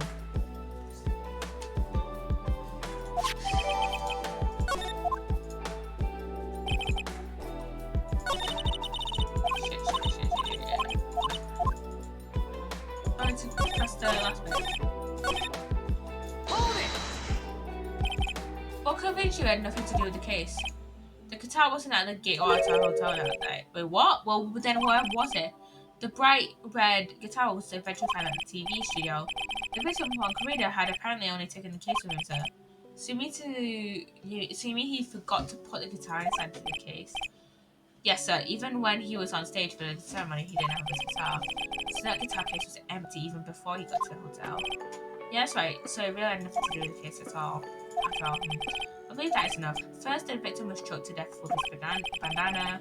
Then after the victim was dead, the killer deliberately stabbed him with a knife. Which brings me to my next point. Why then did the police arrest Matt and God? Because there's a reason enough to suspect him. Here it comes. Looks like address back in full swing. Very well, Detective Gumshoe, please testify about this matter. Yes, sir.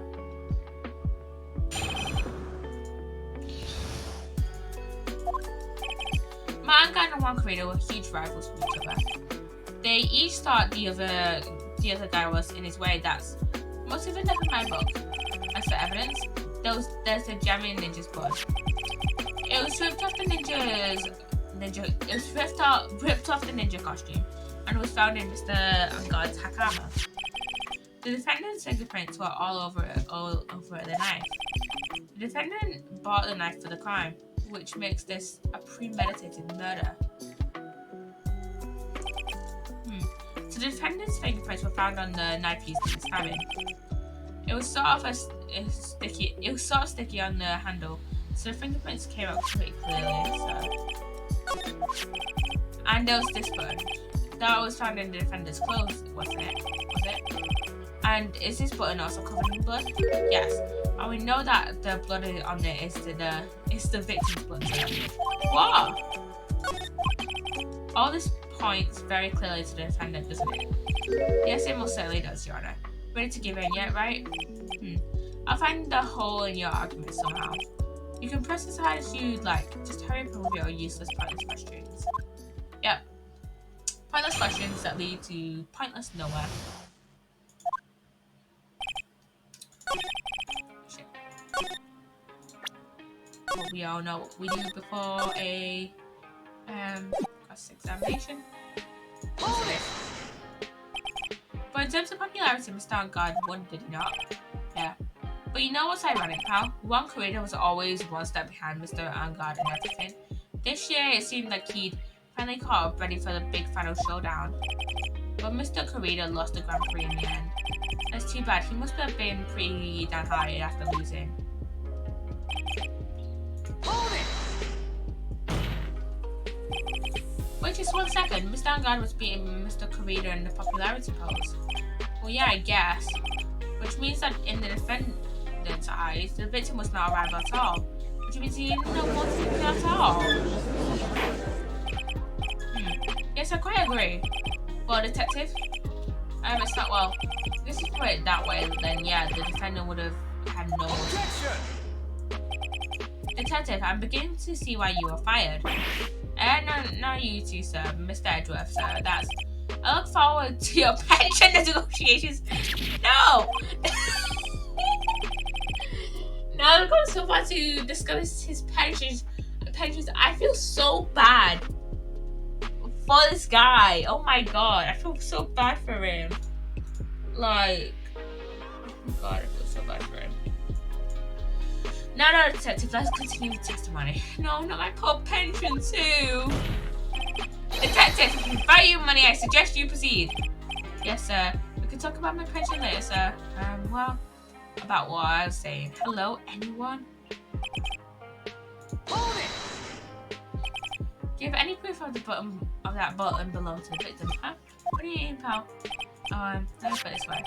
I'm asking you if you have any claim to back up any evidence to back up your claim that this button was ripped off of the Jamming Ninja's costume.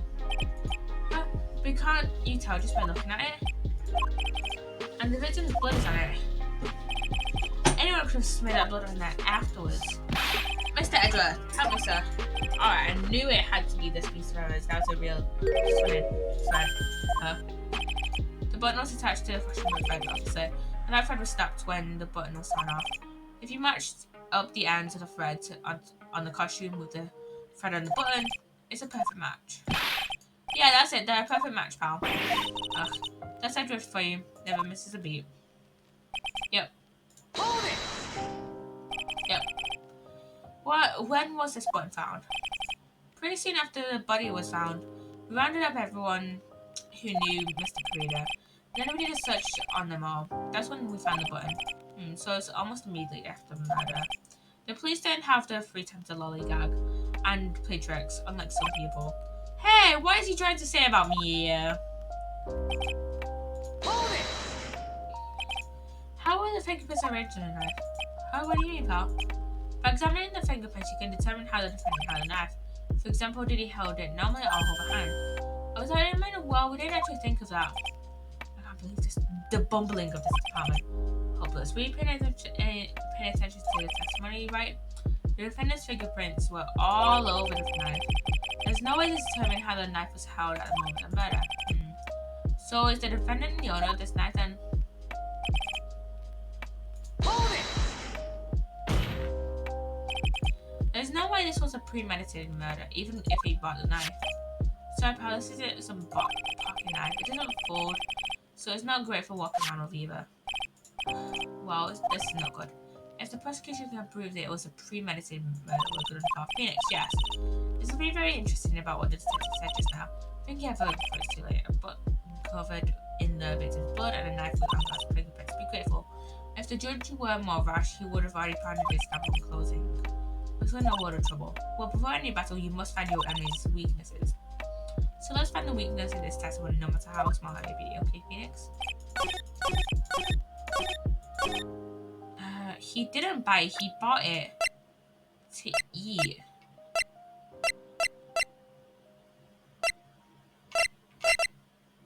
Let me see.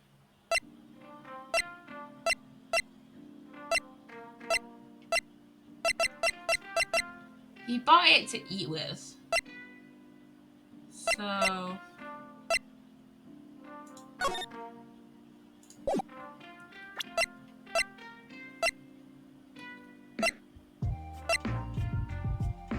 Wait!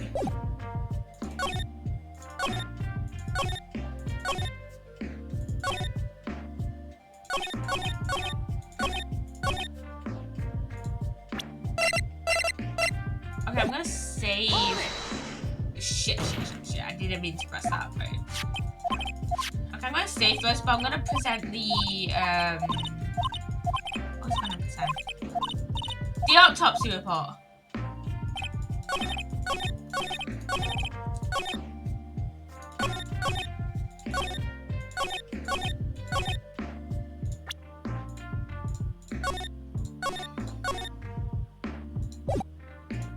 Let me see.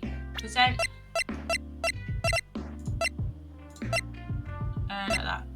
Autopsy report, because he was then stabbed with a knife. The evidence. Fuck! I know what I'm doing. I know what I'm supposed to be doing.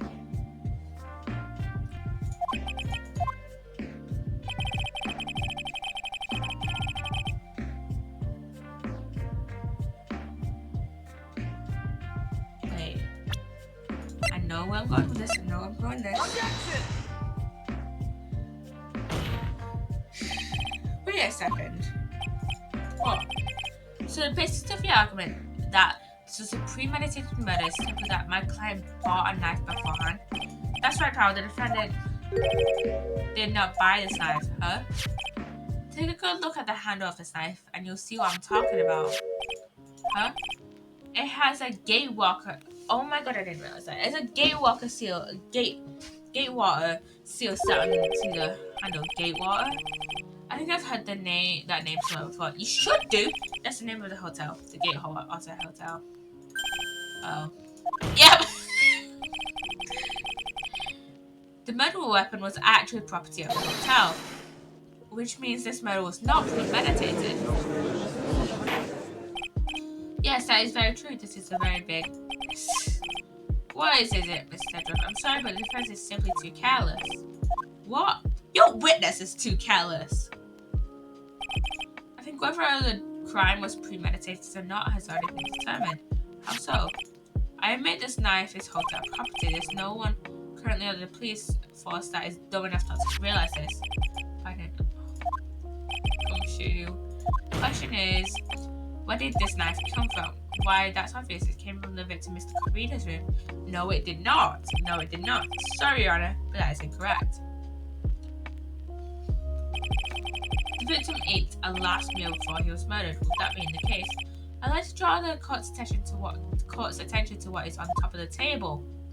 A knife and a fork. There's a knife and a fork on the table. Then, where in the world did this knife come from? It came from God's room. If it pleases the court, I'd like for us to record the room of the defendant, Mr. Guard. Especially what was on the top of his table.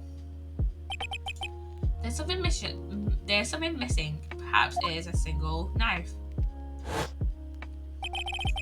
We investigated the leftover dishes for fingerprints, and while we were investigating, we came to the conclusion that Mr. Guard's knife was missing. Mr. Angard had gone to the victim's room with the knife he had used during dinner. Why would he carry a knife on a visit? To kill, of course. And with that, I believe that the prosecution had proven this was a premeditated murder.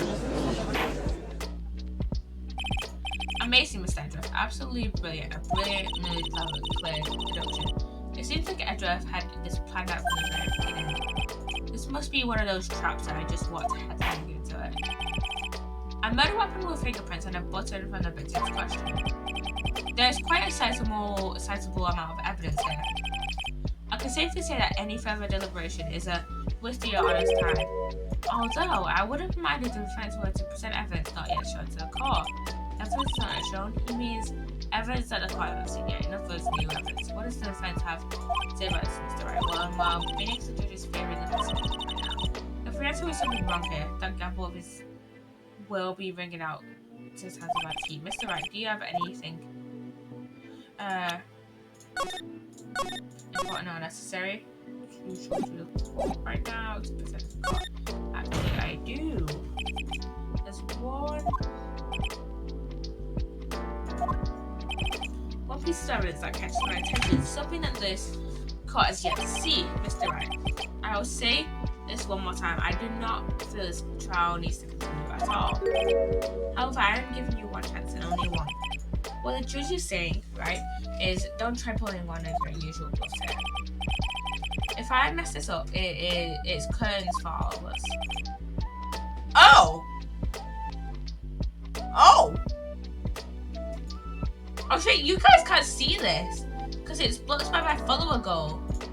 But basically, with the penalty bar, it's basically saying it's basically going to take out all of the things. If I present wrong, basically, if we get this wrong, it's going to be an instant game over. You may now present one and only one piece of evidence. Now then, what is this important evidence that you must show to the court? I'm going to show the wine glass. This is a wine glass, is it not? Please look at the photo of the crime scene one more time. This scene is a mess because of the victim's struggle against his assailant. The vase was broken, his makeup is all over the floor. There were other things that were at one point sitting on the dresser. Well, yes, I see your point. However, this glass that is sitting on top of the dresser is mysteriously untouched. The only thing that had not fallen over with everything else is the wine glass. This piece of evidence is more than strange enough to warrant further consideration. Well, what do you have all to say? Oh, yes, it is a little peculiar, yes, isn't it? I thought it was. You can stop looking at me with those puppy dog eyes of yours. Mr. Edgeworth, what is it, Your Honor? Your opinion. You don't need my opinion, because I know there's no special meaning to this glass. What? It's safe to say that the glass was set there after the crime took place by the person who discovered the body, Adrian Andrews, for example. She could have easily been so shocked that she set the glass down without thinking. That does sound plausible, Mr. Wright. Could Miss Andrews really have set the glass down without thinking? There's no way. There's no way.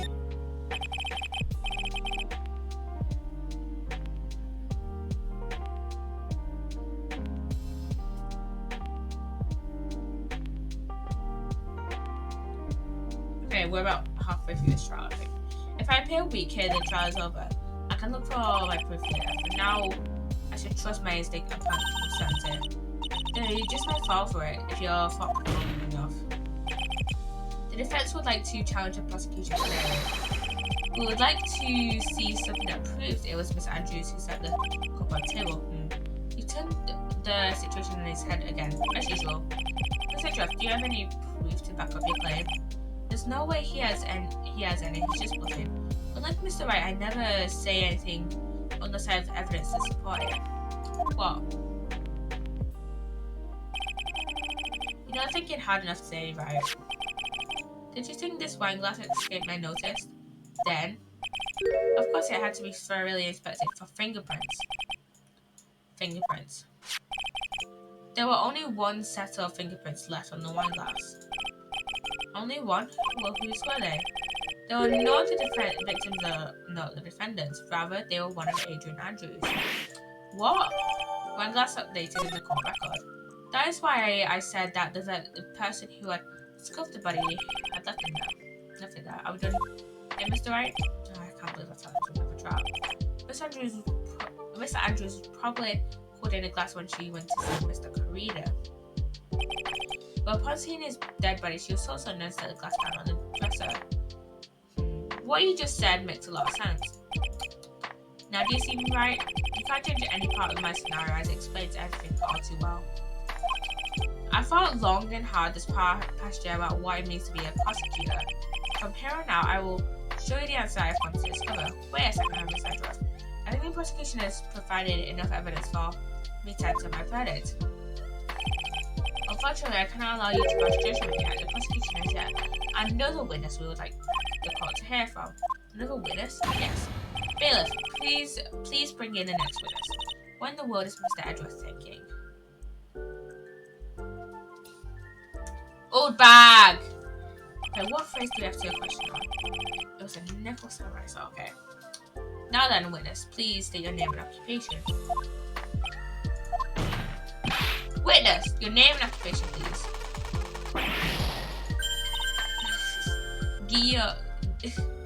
G-O-T-C-H-A.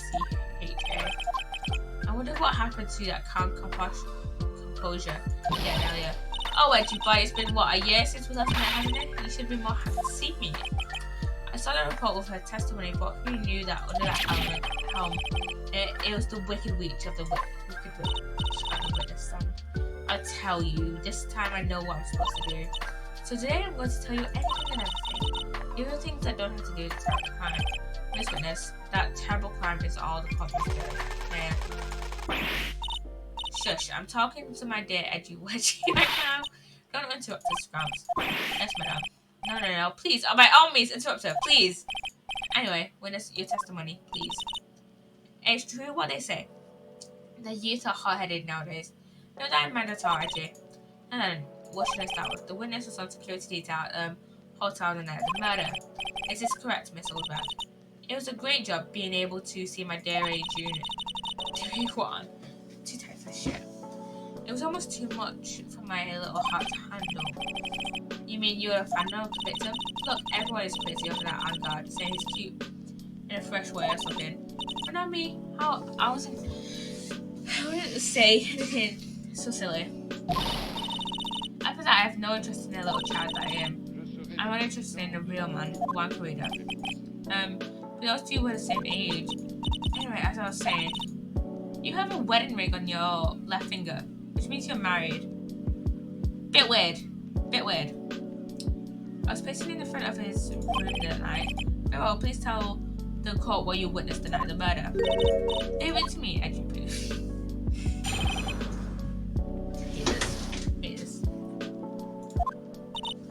Anyway, after the ceremony, I went to pace around in the hallway in front of this room. There was something I was interested in finding out, you know. Well, since I was on the job, I made sure to keep a good eye out the whole time. That's when someone showed up. It was a man coming out of poor Juan's room. He was on guard, he was trying to sneak his way out of Juan's room. So Mr. Angard came out from the victim's room. See, it has to be him. He's the murderer. You see, well, Mr. Wright, you may begin your cross-examination.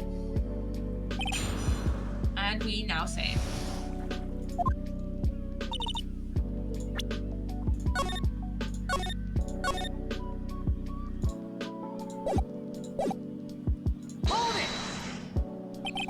Miss Oldbank, what was your post on that night? The lobby. I was supposed to help set out the stage for that traveling show, but I refused to help. How do you know it was for that lead-headed samurai show? I even took out a few of the nails. Maybe it was a good thing they showed it go on. Besides, the manager of the glasses seemed to be working hard at it without me. So I thought I'd take a break and spread my wings a little. And that's when you went to hang around the victim's door.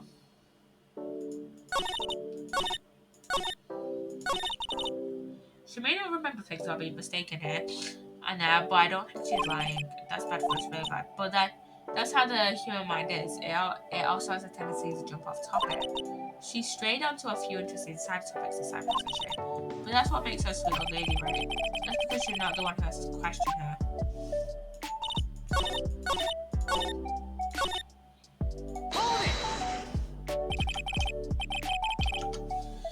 saw my client? Are you sure about that? Yes, sir. Really? And I back when I say I saw someone, I saw a person. I don't get a sense of deja vu. Maybe to avoid a repeat of last year. I should delve into this a little further.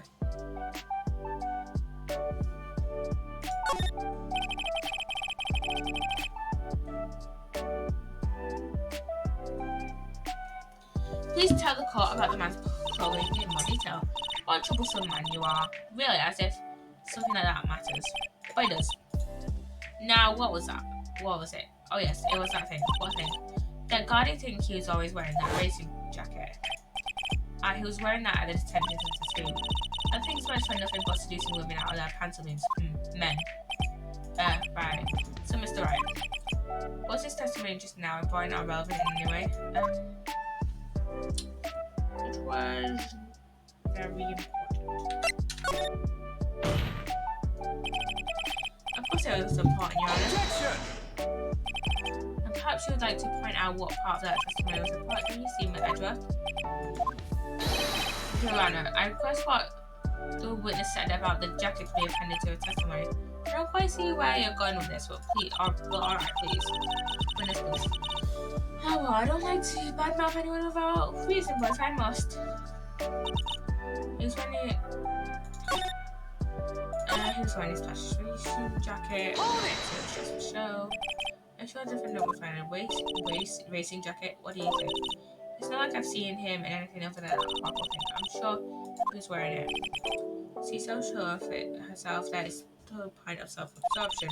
She may not.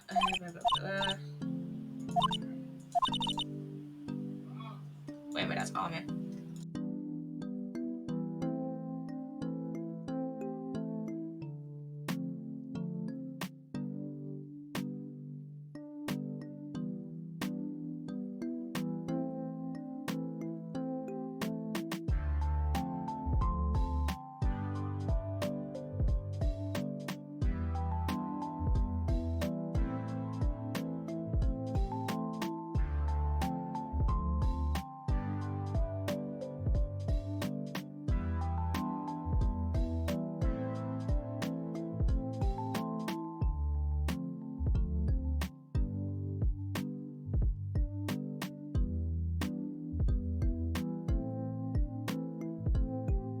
I need to charge my moon lamps. Okay. Oh yeah, wait to accidentally clicked too far and then clicked on the wrong thing and got to what Mia says again.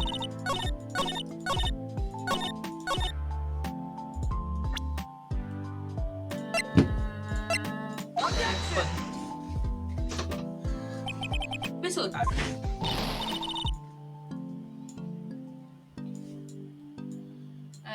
What? Don't say my name for no reason. I'm not saying your name for no reason though. Do you know what this is? It's button number 2 on Jam Ninja's costume. Now I know she's a fan. She identified it in a single glance. Give it here, give it here. If you don't give it to me, I'll punish you with this. Wow, she really is a die-hard fan who wants a button covered in blood. This button was discovered on Mr. Angard's body during the full body search. See? This button proves beyond the shadow of a doubt that it was that rascal Angard. It was caught up in the pleats of his nickel samurai hammer pants. See? Angard is the nickel samurai. Witness, now it may just be me and I do have an active imagination. But just now, didn't you say that the defendant, Angard, was wearing his usual racing jacket? I'm so sorry. Sorry that you judge people based on what they wear. If I wore the trendiest dress. I don't have her usual rambles again. Now I must admit, she has had less rambles in this case than she did in Turnabout Samurai. But then again, we've only just started this case, so. Now you hold your tongue still there for 1 second. So what you saw in actuality was not Mr. Angard, the man. But Mr. Angard, the nickel samurai. But when you think about it, didn't actually see his face though. They're really one and the same anyway. Let's go back. This is a very important point we're talking about. Who do you think so, Sue? Well, it might be something worth considering. Just say it's important and agree with me for a change. Yeah, Edward. Witness, think carefully and try to remember as much as you can before you testify. Alright, if you insist. I should be the one signing, not you.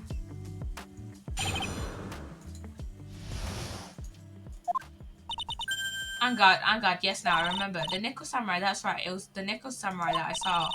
Yes, it would have been convenient for him to wear his costume during the murder. He had to go to that post-ceremony stage show right after the crime, you know. So he must have worn that Nickel Samurai costume when he was stabbing poor Juan. I knew it. I knew you'd say he was inside that costume. What? Do you think that could have been someone else inside that costume? Don't be a bad though by thinking such of things. I mean, this is basically a very similar point. This is basically the same point that happened in Turnabout Samurai when it was revealed that, I don't remember who, but someone else was in the Steel Samurai costume that wasn't Powers. So, you know, it was V. Was it V? Was it V? Not V. D. Was it Vasquez? Was it Vasquez? I don't remember if it was Vasquez or not. But that possibility does exist.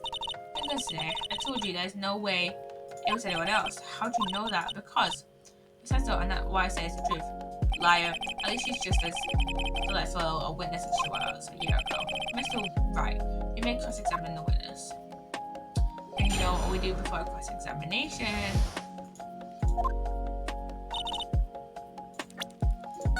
We save.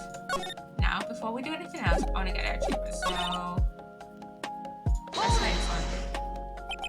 Be a little more careful with your testimony, please. Not too long ago, you said he was wearing his racing jacket, and now he's not. Not too long ago. Then let me ask you this: when you were itty bitty, what was your grand dream? What did you want to be when you grew up, whippersnapper? A dream, huh? Well, I wanted to be Judge Wagner, hero of the public sport. So what? See? And look where you are now. You're not Judge Wagner, are you now? Are you? Well, what I said earlier. Who puts any weight into things like that? And now it's everything. I can't be held responsible for the past. Since when did the court become theatrics of the testimonies? All that matters is that man was inside that costume. Isn't that enough? I got the achievement. Would you please get on with your testimony? What's your language, man? What sort of tone is that to take over now, though? My youthfulness is what it used to be, so you should forgive me for everything. If you keep on barking at me like that, I'll start singing at the top of my lungs. What? A striking figure by the sea, standing all alone is he. He's the Nickel Samurai. She's actually singing something out of chorus. Mr. Edgeworth, can you please do something about this racket? Witness, I'll give you a piece of gum later if you'll be good and stick to just facts. Okay, you promise, right? Right. I'll be sending the bill for the chewing gum later to your office later. Remind me to send you a thank you note later to you, Edgeworth, old chum.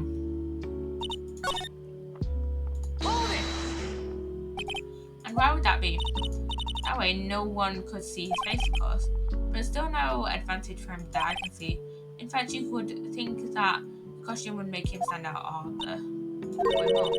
You're such an annoying child, you know that? You disagree with everything I say.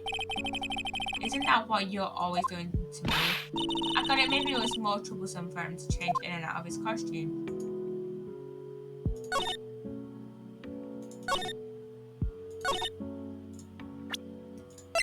But he was strangled, you know it.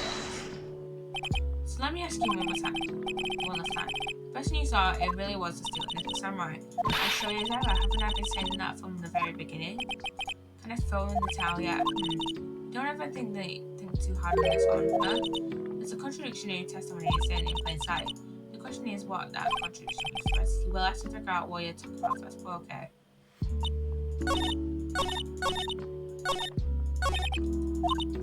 Shit.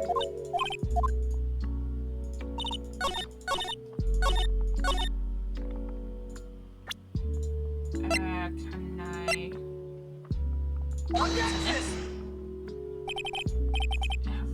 Fuck.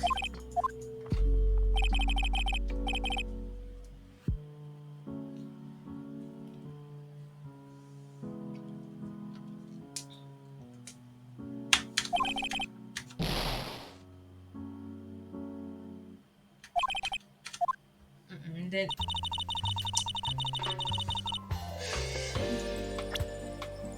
Wait, shit, this is why we need to read more item descriptions and remember, actually remember shit. Jesus Christ. This is why I have the whiteboard, but I just haven't used it for writing anything down for this case. Yeah, please take a look at this. Yeah, so it's a knife. Big deal. If you try to scare me with that, I'll have you know it won't work. No, that's not my intention at all. That's the knife that was used in the murder, correct? Miranda, do you know why this piece of evidence is important to this case? You don't even have to ask. It's because the defendant's fingerprints are on it. Is that where you're driving at? That's exactly where I'm driving at. What are we driving at? And here's how are we driving. If Mr. Angard was really in the nickel samurai costume at the time of the murder, then it's impossible for his fingerprints to have been left on this knife. Actually, he would have wiped all previous fingerprints on this knife right off. Oh, that's right. The nickel samurai wears gloves, doesn't it? He probably took his gloves off before he began the stabbing. Who would do that? And why would he do something like that? To leave his prints on the murder weapon? There's no way he would do something like that. However, there is one possibility. So let's hear your possibility. It's very simple. The defendant went to the victim's room while in the costume of the samurai. At that time, the defendant held no intention to murder. He was probably just going to relax and talk with the victim about the stage show. Disqualification. I am going to check my notes now.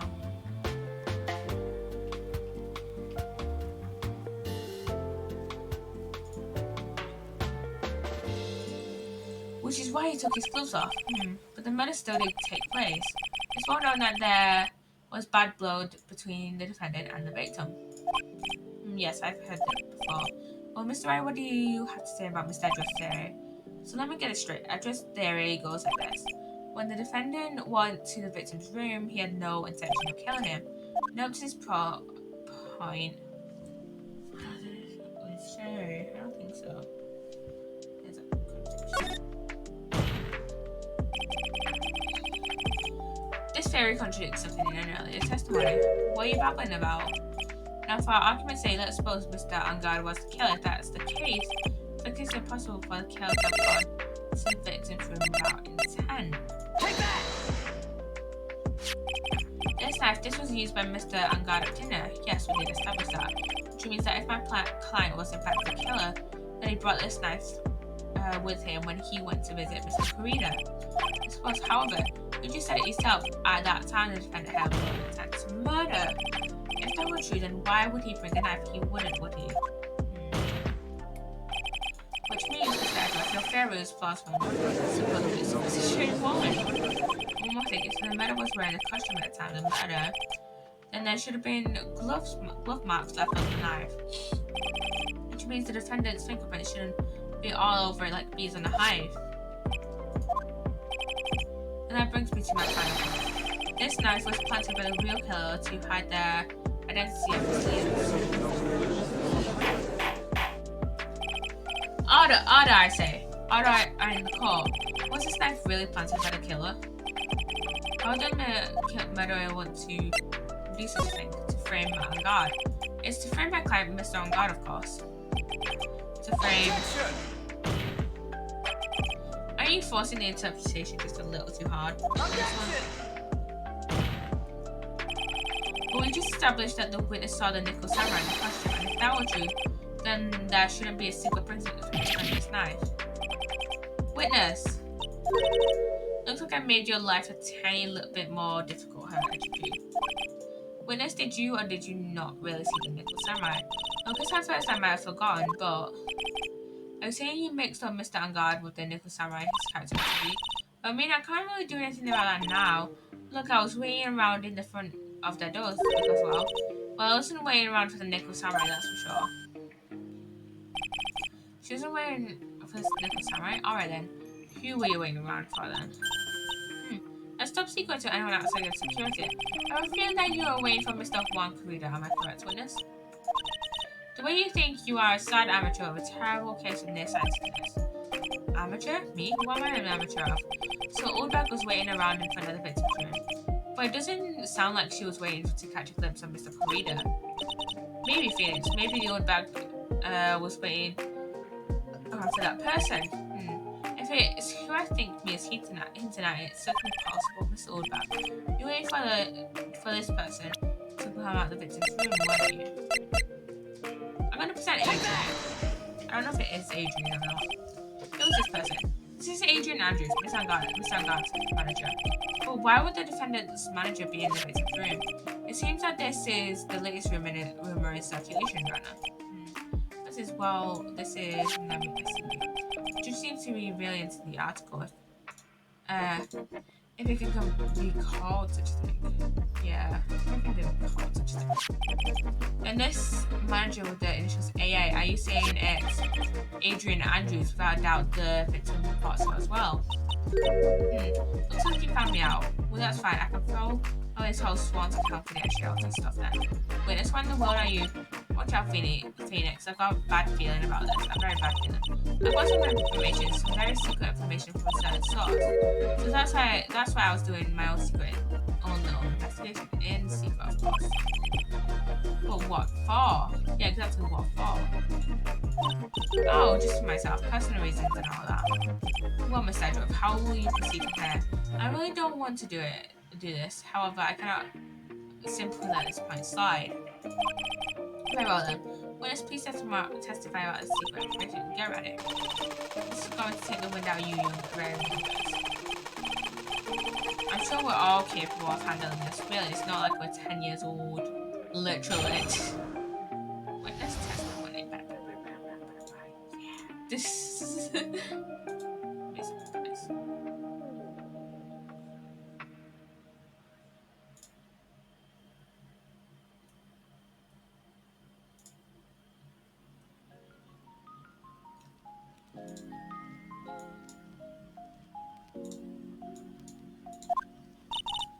That guy is one evil man.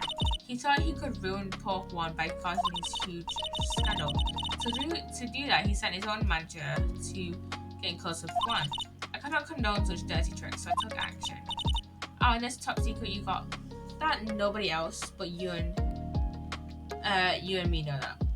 Okay.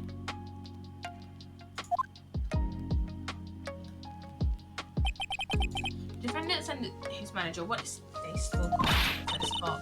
But nobody's above gossip. And isn't there a saying the truth is never pleasant? Never heard that one before. Etc. What about this Adrian Andrews person? We have looked into this matter and found that the truth that poses is in fact baseless gossip. But should this be true, then this proves that the defendant did bear ill will towards the victim.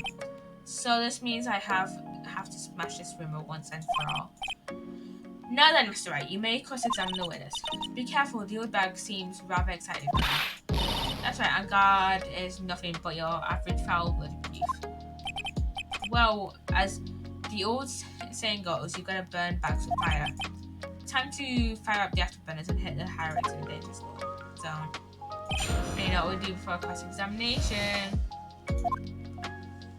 We save.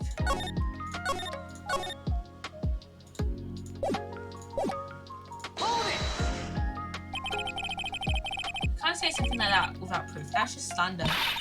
But it's true that poor woman was just getting intimate with poor Juan. Look, it says so right here, doesn't it? Manager to the stars, Miss AA. But the name of the magazine this came from is Gossipland. What? It's saying that gossip is all just pub lives? What do you know? I suppose next you'll swear to me that news is 100% the truth. Honestly, Sonny, you can't discriminate between the news and gossip. Yes, discrimination is bad, Mr. Right. Discriminate? I wouldn't do anything like that. Anyway, God will never get me to say too shady. Hold it! A scandal? What do you mean by that? You're a dim-witted one, aren't you? Can't believe you don't know what a scandal is. Honestly, what are they teaching kids in middle school these days? I don't know. I wasn't asking what the word scandal means, even though I know that much. Well, that Angard thought he could own a monopoly on popularity. Hold it! You don't have any proof that Mr. Angard did anything any such thing. You must be suffering from shock, the shock of hearing the truth. And now since you're in so much shock, you can't do anything right. You're right, I can't do anything right, but boy do I wish I could do something about you. Alright then, so show me what you got. Can you show me proof that Angard didn't bear any ill will towards Juan?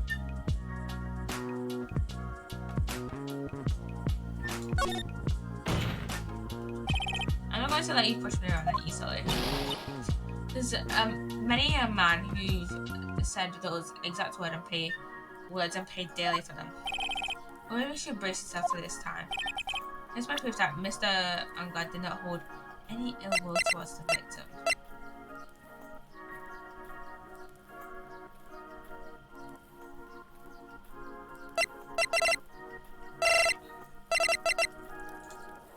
Take that! Is that it? You can take it from there, Chiku. What are you handing it over to me for? So you can give that jagged-headed baboon party a message from me, please. Tell him that no matter what he does, the only thing he's good at is failing. And what she said, right? Or should I say baboon party? It's like, for fuck's sake. And you were lecturing me about saying things about food. Just give me a free pass to say whatever I want. So by doing a big mouth. That's the way you friend do anyways.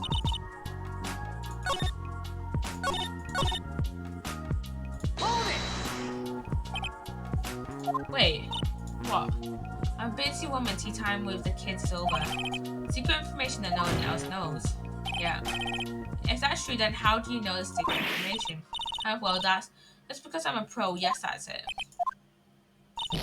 It's a secret. Even if you drilled a hole in into my brain, you'll never find out. How in the world did that old bag text such a secret piece of information? So no one else is supposed to know the secret information, correct?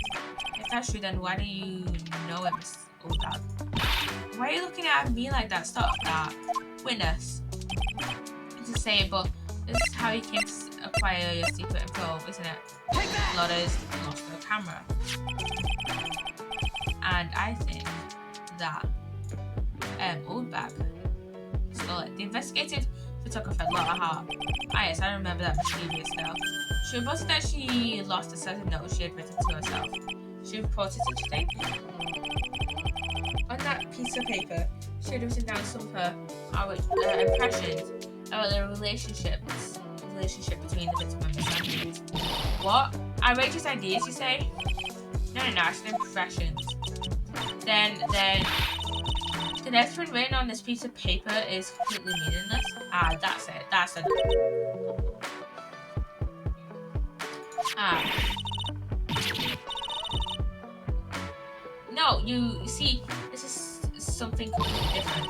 This is my top secret list of groceries to buy.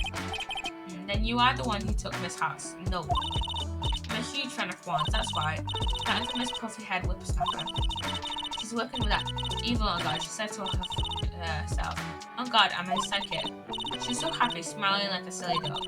I was only checking in what she had written. And you believe me, don't you? I was only trying to help out like the angel I am. It's only one little piece of paper. I've never taken anything else before. You really should come with a supply of cheese to match the vintage wine. Well, it's only a piece of paper. I suppose we can overlook this just as much. She looks like she's really sorry. Should I forgive her? If I let up on her now, she'll get away. If I have to find some way to inflict a deafening blow to the prosecution. Witness. You said that the only thing you stole was that note. Is this correct? Stole? Why don't you listen more carefully, you annoying brat? I saved this piece of paper from the terrible lonely trash can, that's all. You lying, damn it, and I can prove it. Are you putting my credibility under scrutiny again? Miss Old Bag. I don't believe that the note was the only thing you stole that night. Oh, this camera was. Take that! It's really bad. That note was with a camera inside its case, wasn't it? A camera. Yesterday, Laura Hart was raising a huge stink over her camera. She kept saying something like, "My sweet 1600 camera disappeared on me." Wait, witness. What is it, Gramps? If you have the note, then it is only logical that you have the camera too. Looks like you found me out again, Sonny. Is this the camera you're looking for? That's... What? Even though I look like this, I'm still a person, you know? I still eat meals at you, I still fall in love and borrow things from people. You stole Laura's camera, though. I think your definition of borrow is a little off. I saw that woman's business card, and that's when I noticed it said, Slimebag Celebrity Photographer Extraordinaire. Well, when I saw that, I had to know what sort of pictures she had taken. Professional security. That is my business to know these things.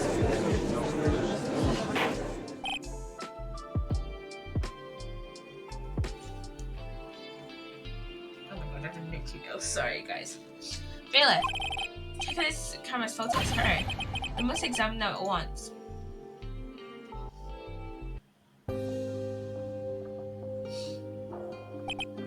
Well, Miss Edgeworth, what do we have?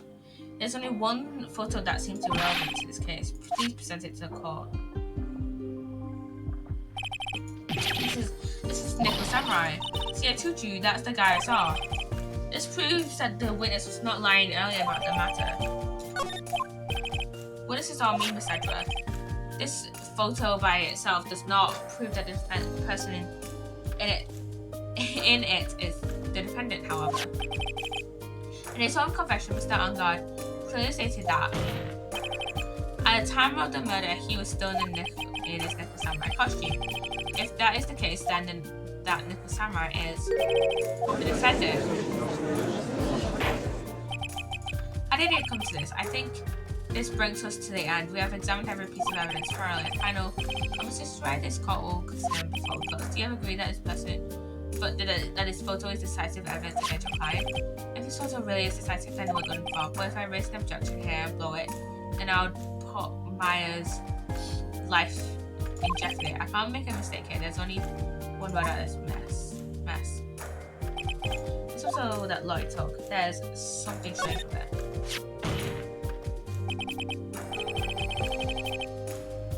There's something strange with this photo. I know this is wrong, right? Your thoughts, Edgeworth? Take a good know if it is nothing strange with this photo. There's no way for the defense to debunk this photo, even though a bunker buster. Debunk a bunker buster, is that what you're planning to do, Mr. Wright?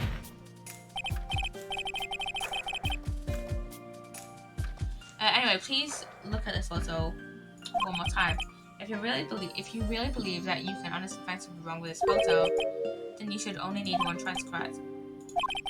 I have to find something wrong with this photo. I can't let the chance go by. I'm safe. When the heck did you take this photo from anyways? It's all out of focus. Why can't you take a good shot, especially when it counts? Now let's hear your objection. What about this photo? It's strange. Oh, this photo is strange.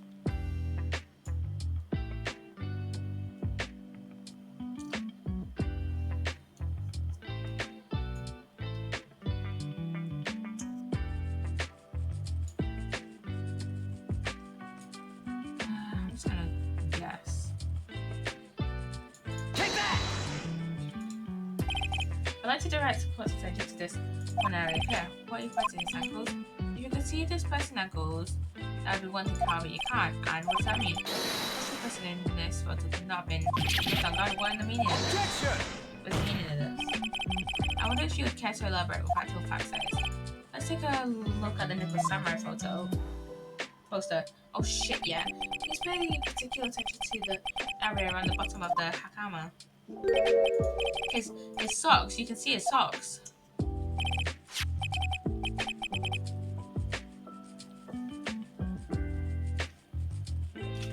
Exactly, however, in this photo, you can't. The Nicholas Samurai is clearly holding his camera up just to walk. There's only one explanation. The person inside this costume is clearly much shorter than pretended. Alright, I think I've turned things around for myself this time. That's curious. Huh, what is it? Edric is unusually calm today. That's true. He's just letting the child run itself as if he's only along for the ride. Along for the ride? What do you mean by that? I can only guess that perhaps he doesn't feel under attack at all. He doesn't feel under attack, and I haven't damaged his case at all. Miss Edric, where does this leave us? Yeah, what does this leave us? If the person in this photo is not Matt and God, then everything the prosecution has tried to prove has become meaningless. I figured they would come to this. What? Right, I have something I want to ask you. I think you have proven that the person inside this costume is not Matt and God. In that case, who is this a photo of? Who is the person wearing the Nicholas Samurai costume? Don't stress out over this bit. It's very simple. What you should focus on is Edward's attitude, don't you think? Yeah. Why does he go calm? That's right, let's hear your thoughts. Who is the person in this photograph? I'm just gonna go with Adrian. Take that! Logically, only person. Adrian Andrews. If you want to know who that Nicholas Samurai is, it is none other than this woman. And why would you say it must be Miss Andrews? What in the world points you to her? For starters, she's short, and she can freely move in and out of Mr. Angard's room. Apparently, she had dinner with Mr. Angard that night. And how does that all add up? It means that it makes it very easy for her to get a certain item. This is a knife with Mr. Angard's fingerprints all over it. The knife that was used as a murder weapon. Why don't you just say what you want to say? What is it? I have to do this now. This is my last chance to turn things around. The defense moves to indict Miss Adrian Andrews in the murder of one reader.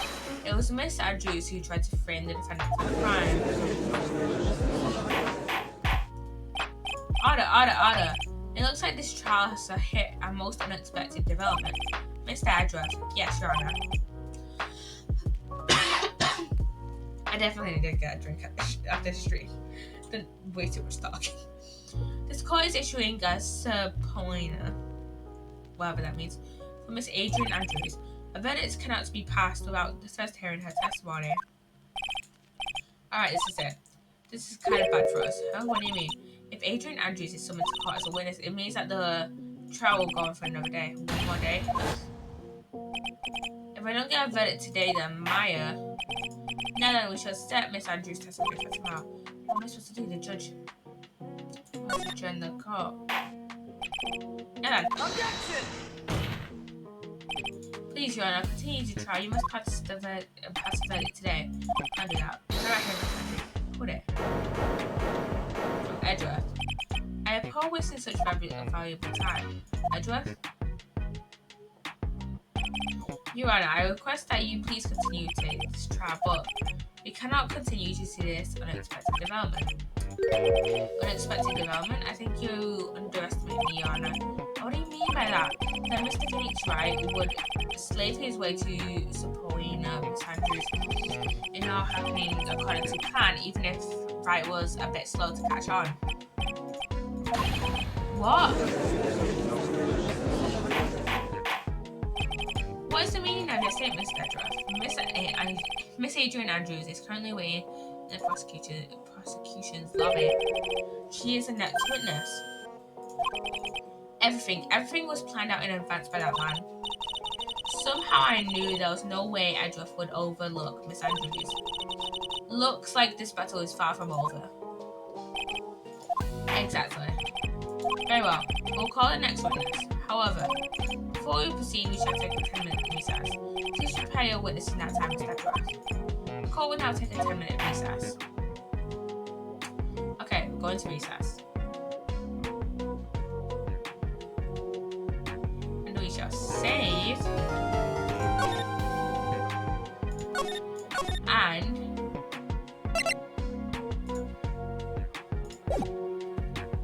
that that shall be the end of this stream here.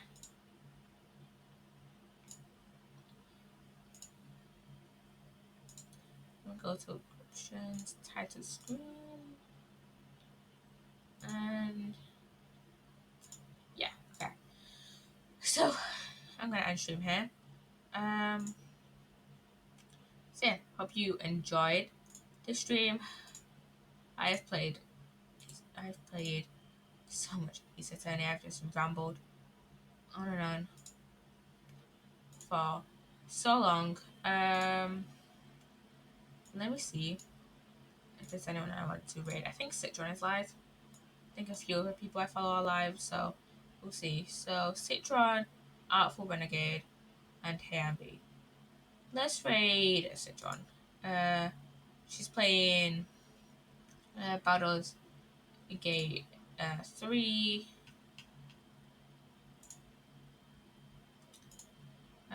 Let me wait for this ad to end before I raid Citron. Anyways, guys, hope you enjoy my stream.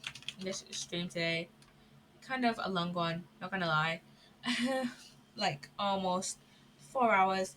Kind of tired. Gonna probably stick around for Citron's stream for a while I upload this VOD. Let me see. Can I actually raid Citron? Yes, I can. Okay. So yeah. Hope you have enjoyed the stream. Go check out my TikTok and my Twitter and YouTube, stuff like that. And I shall go see you guys on Sunday, which I think I'll be doing a Minecraft stream on Sunday, and then I will be probably finishing this case next week. So yeah, see you guys later. Go enjoy Citron's stream. Bye bye, everyone.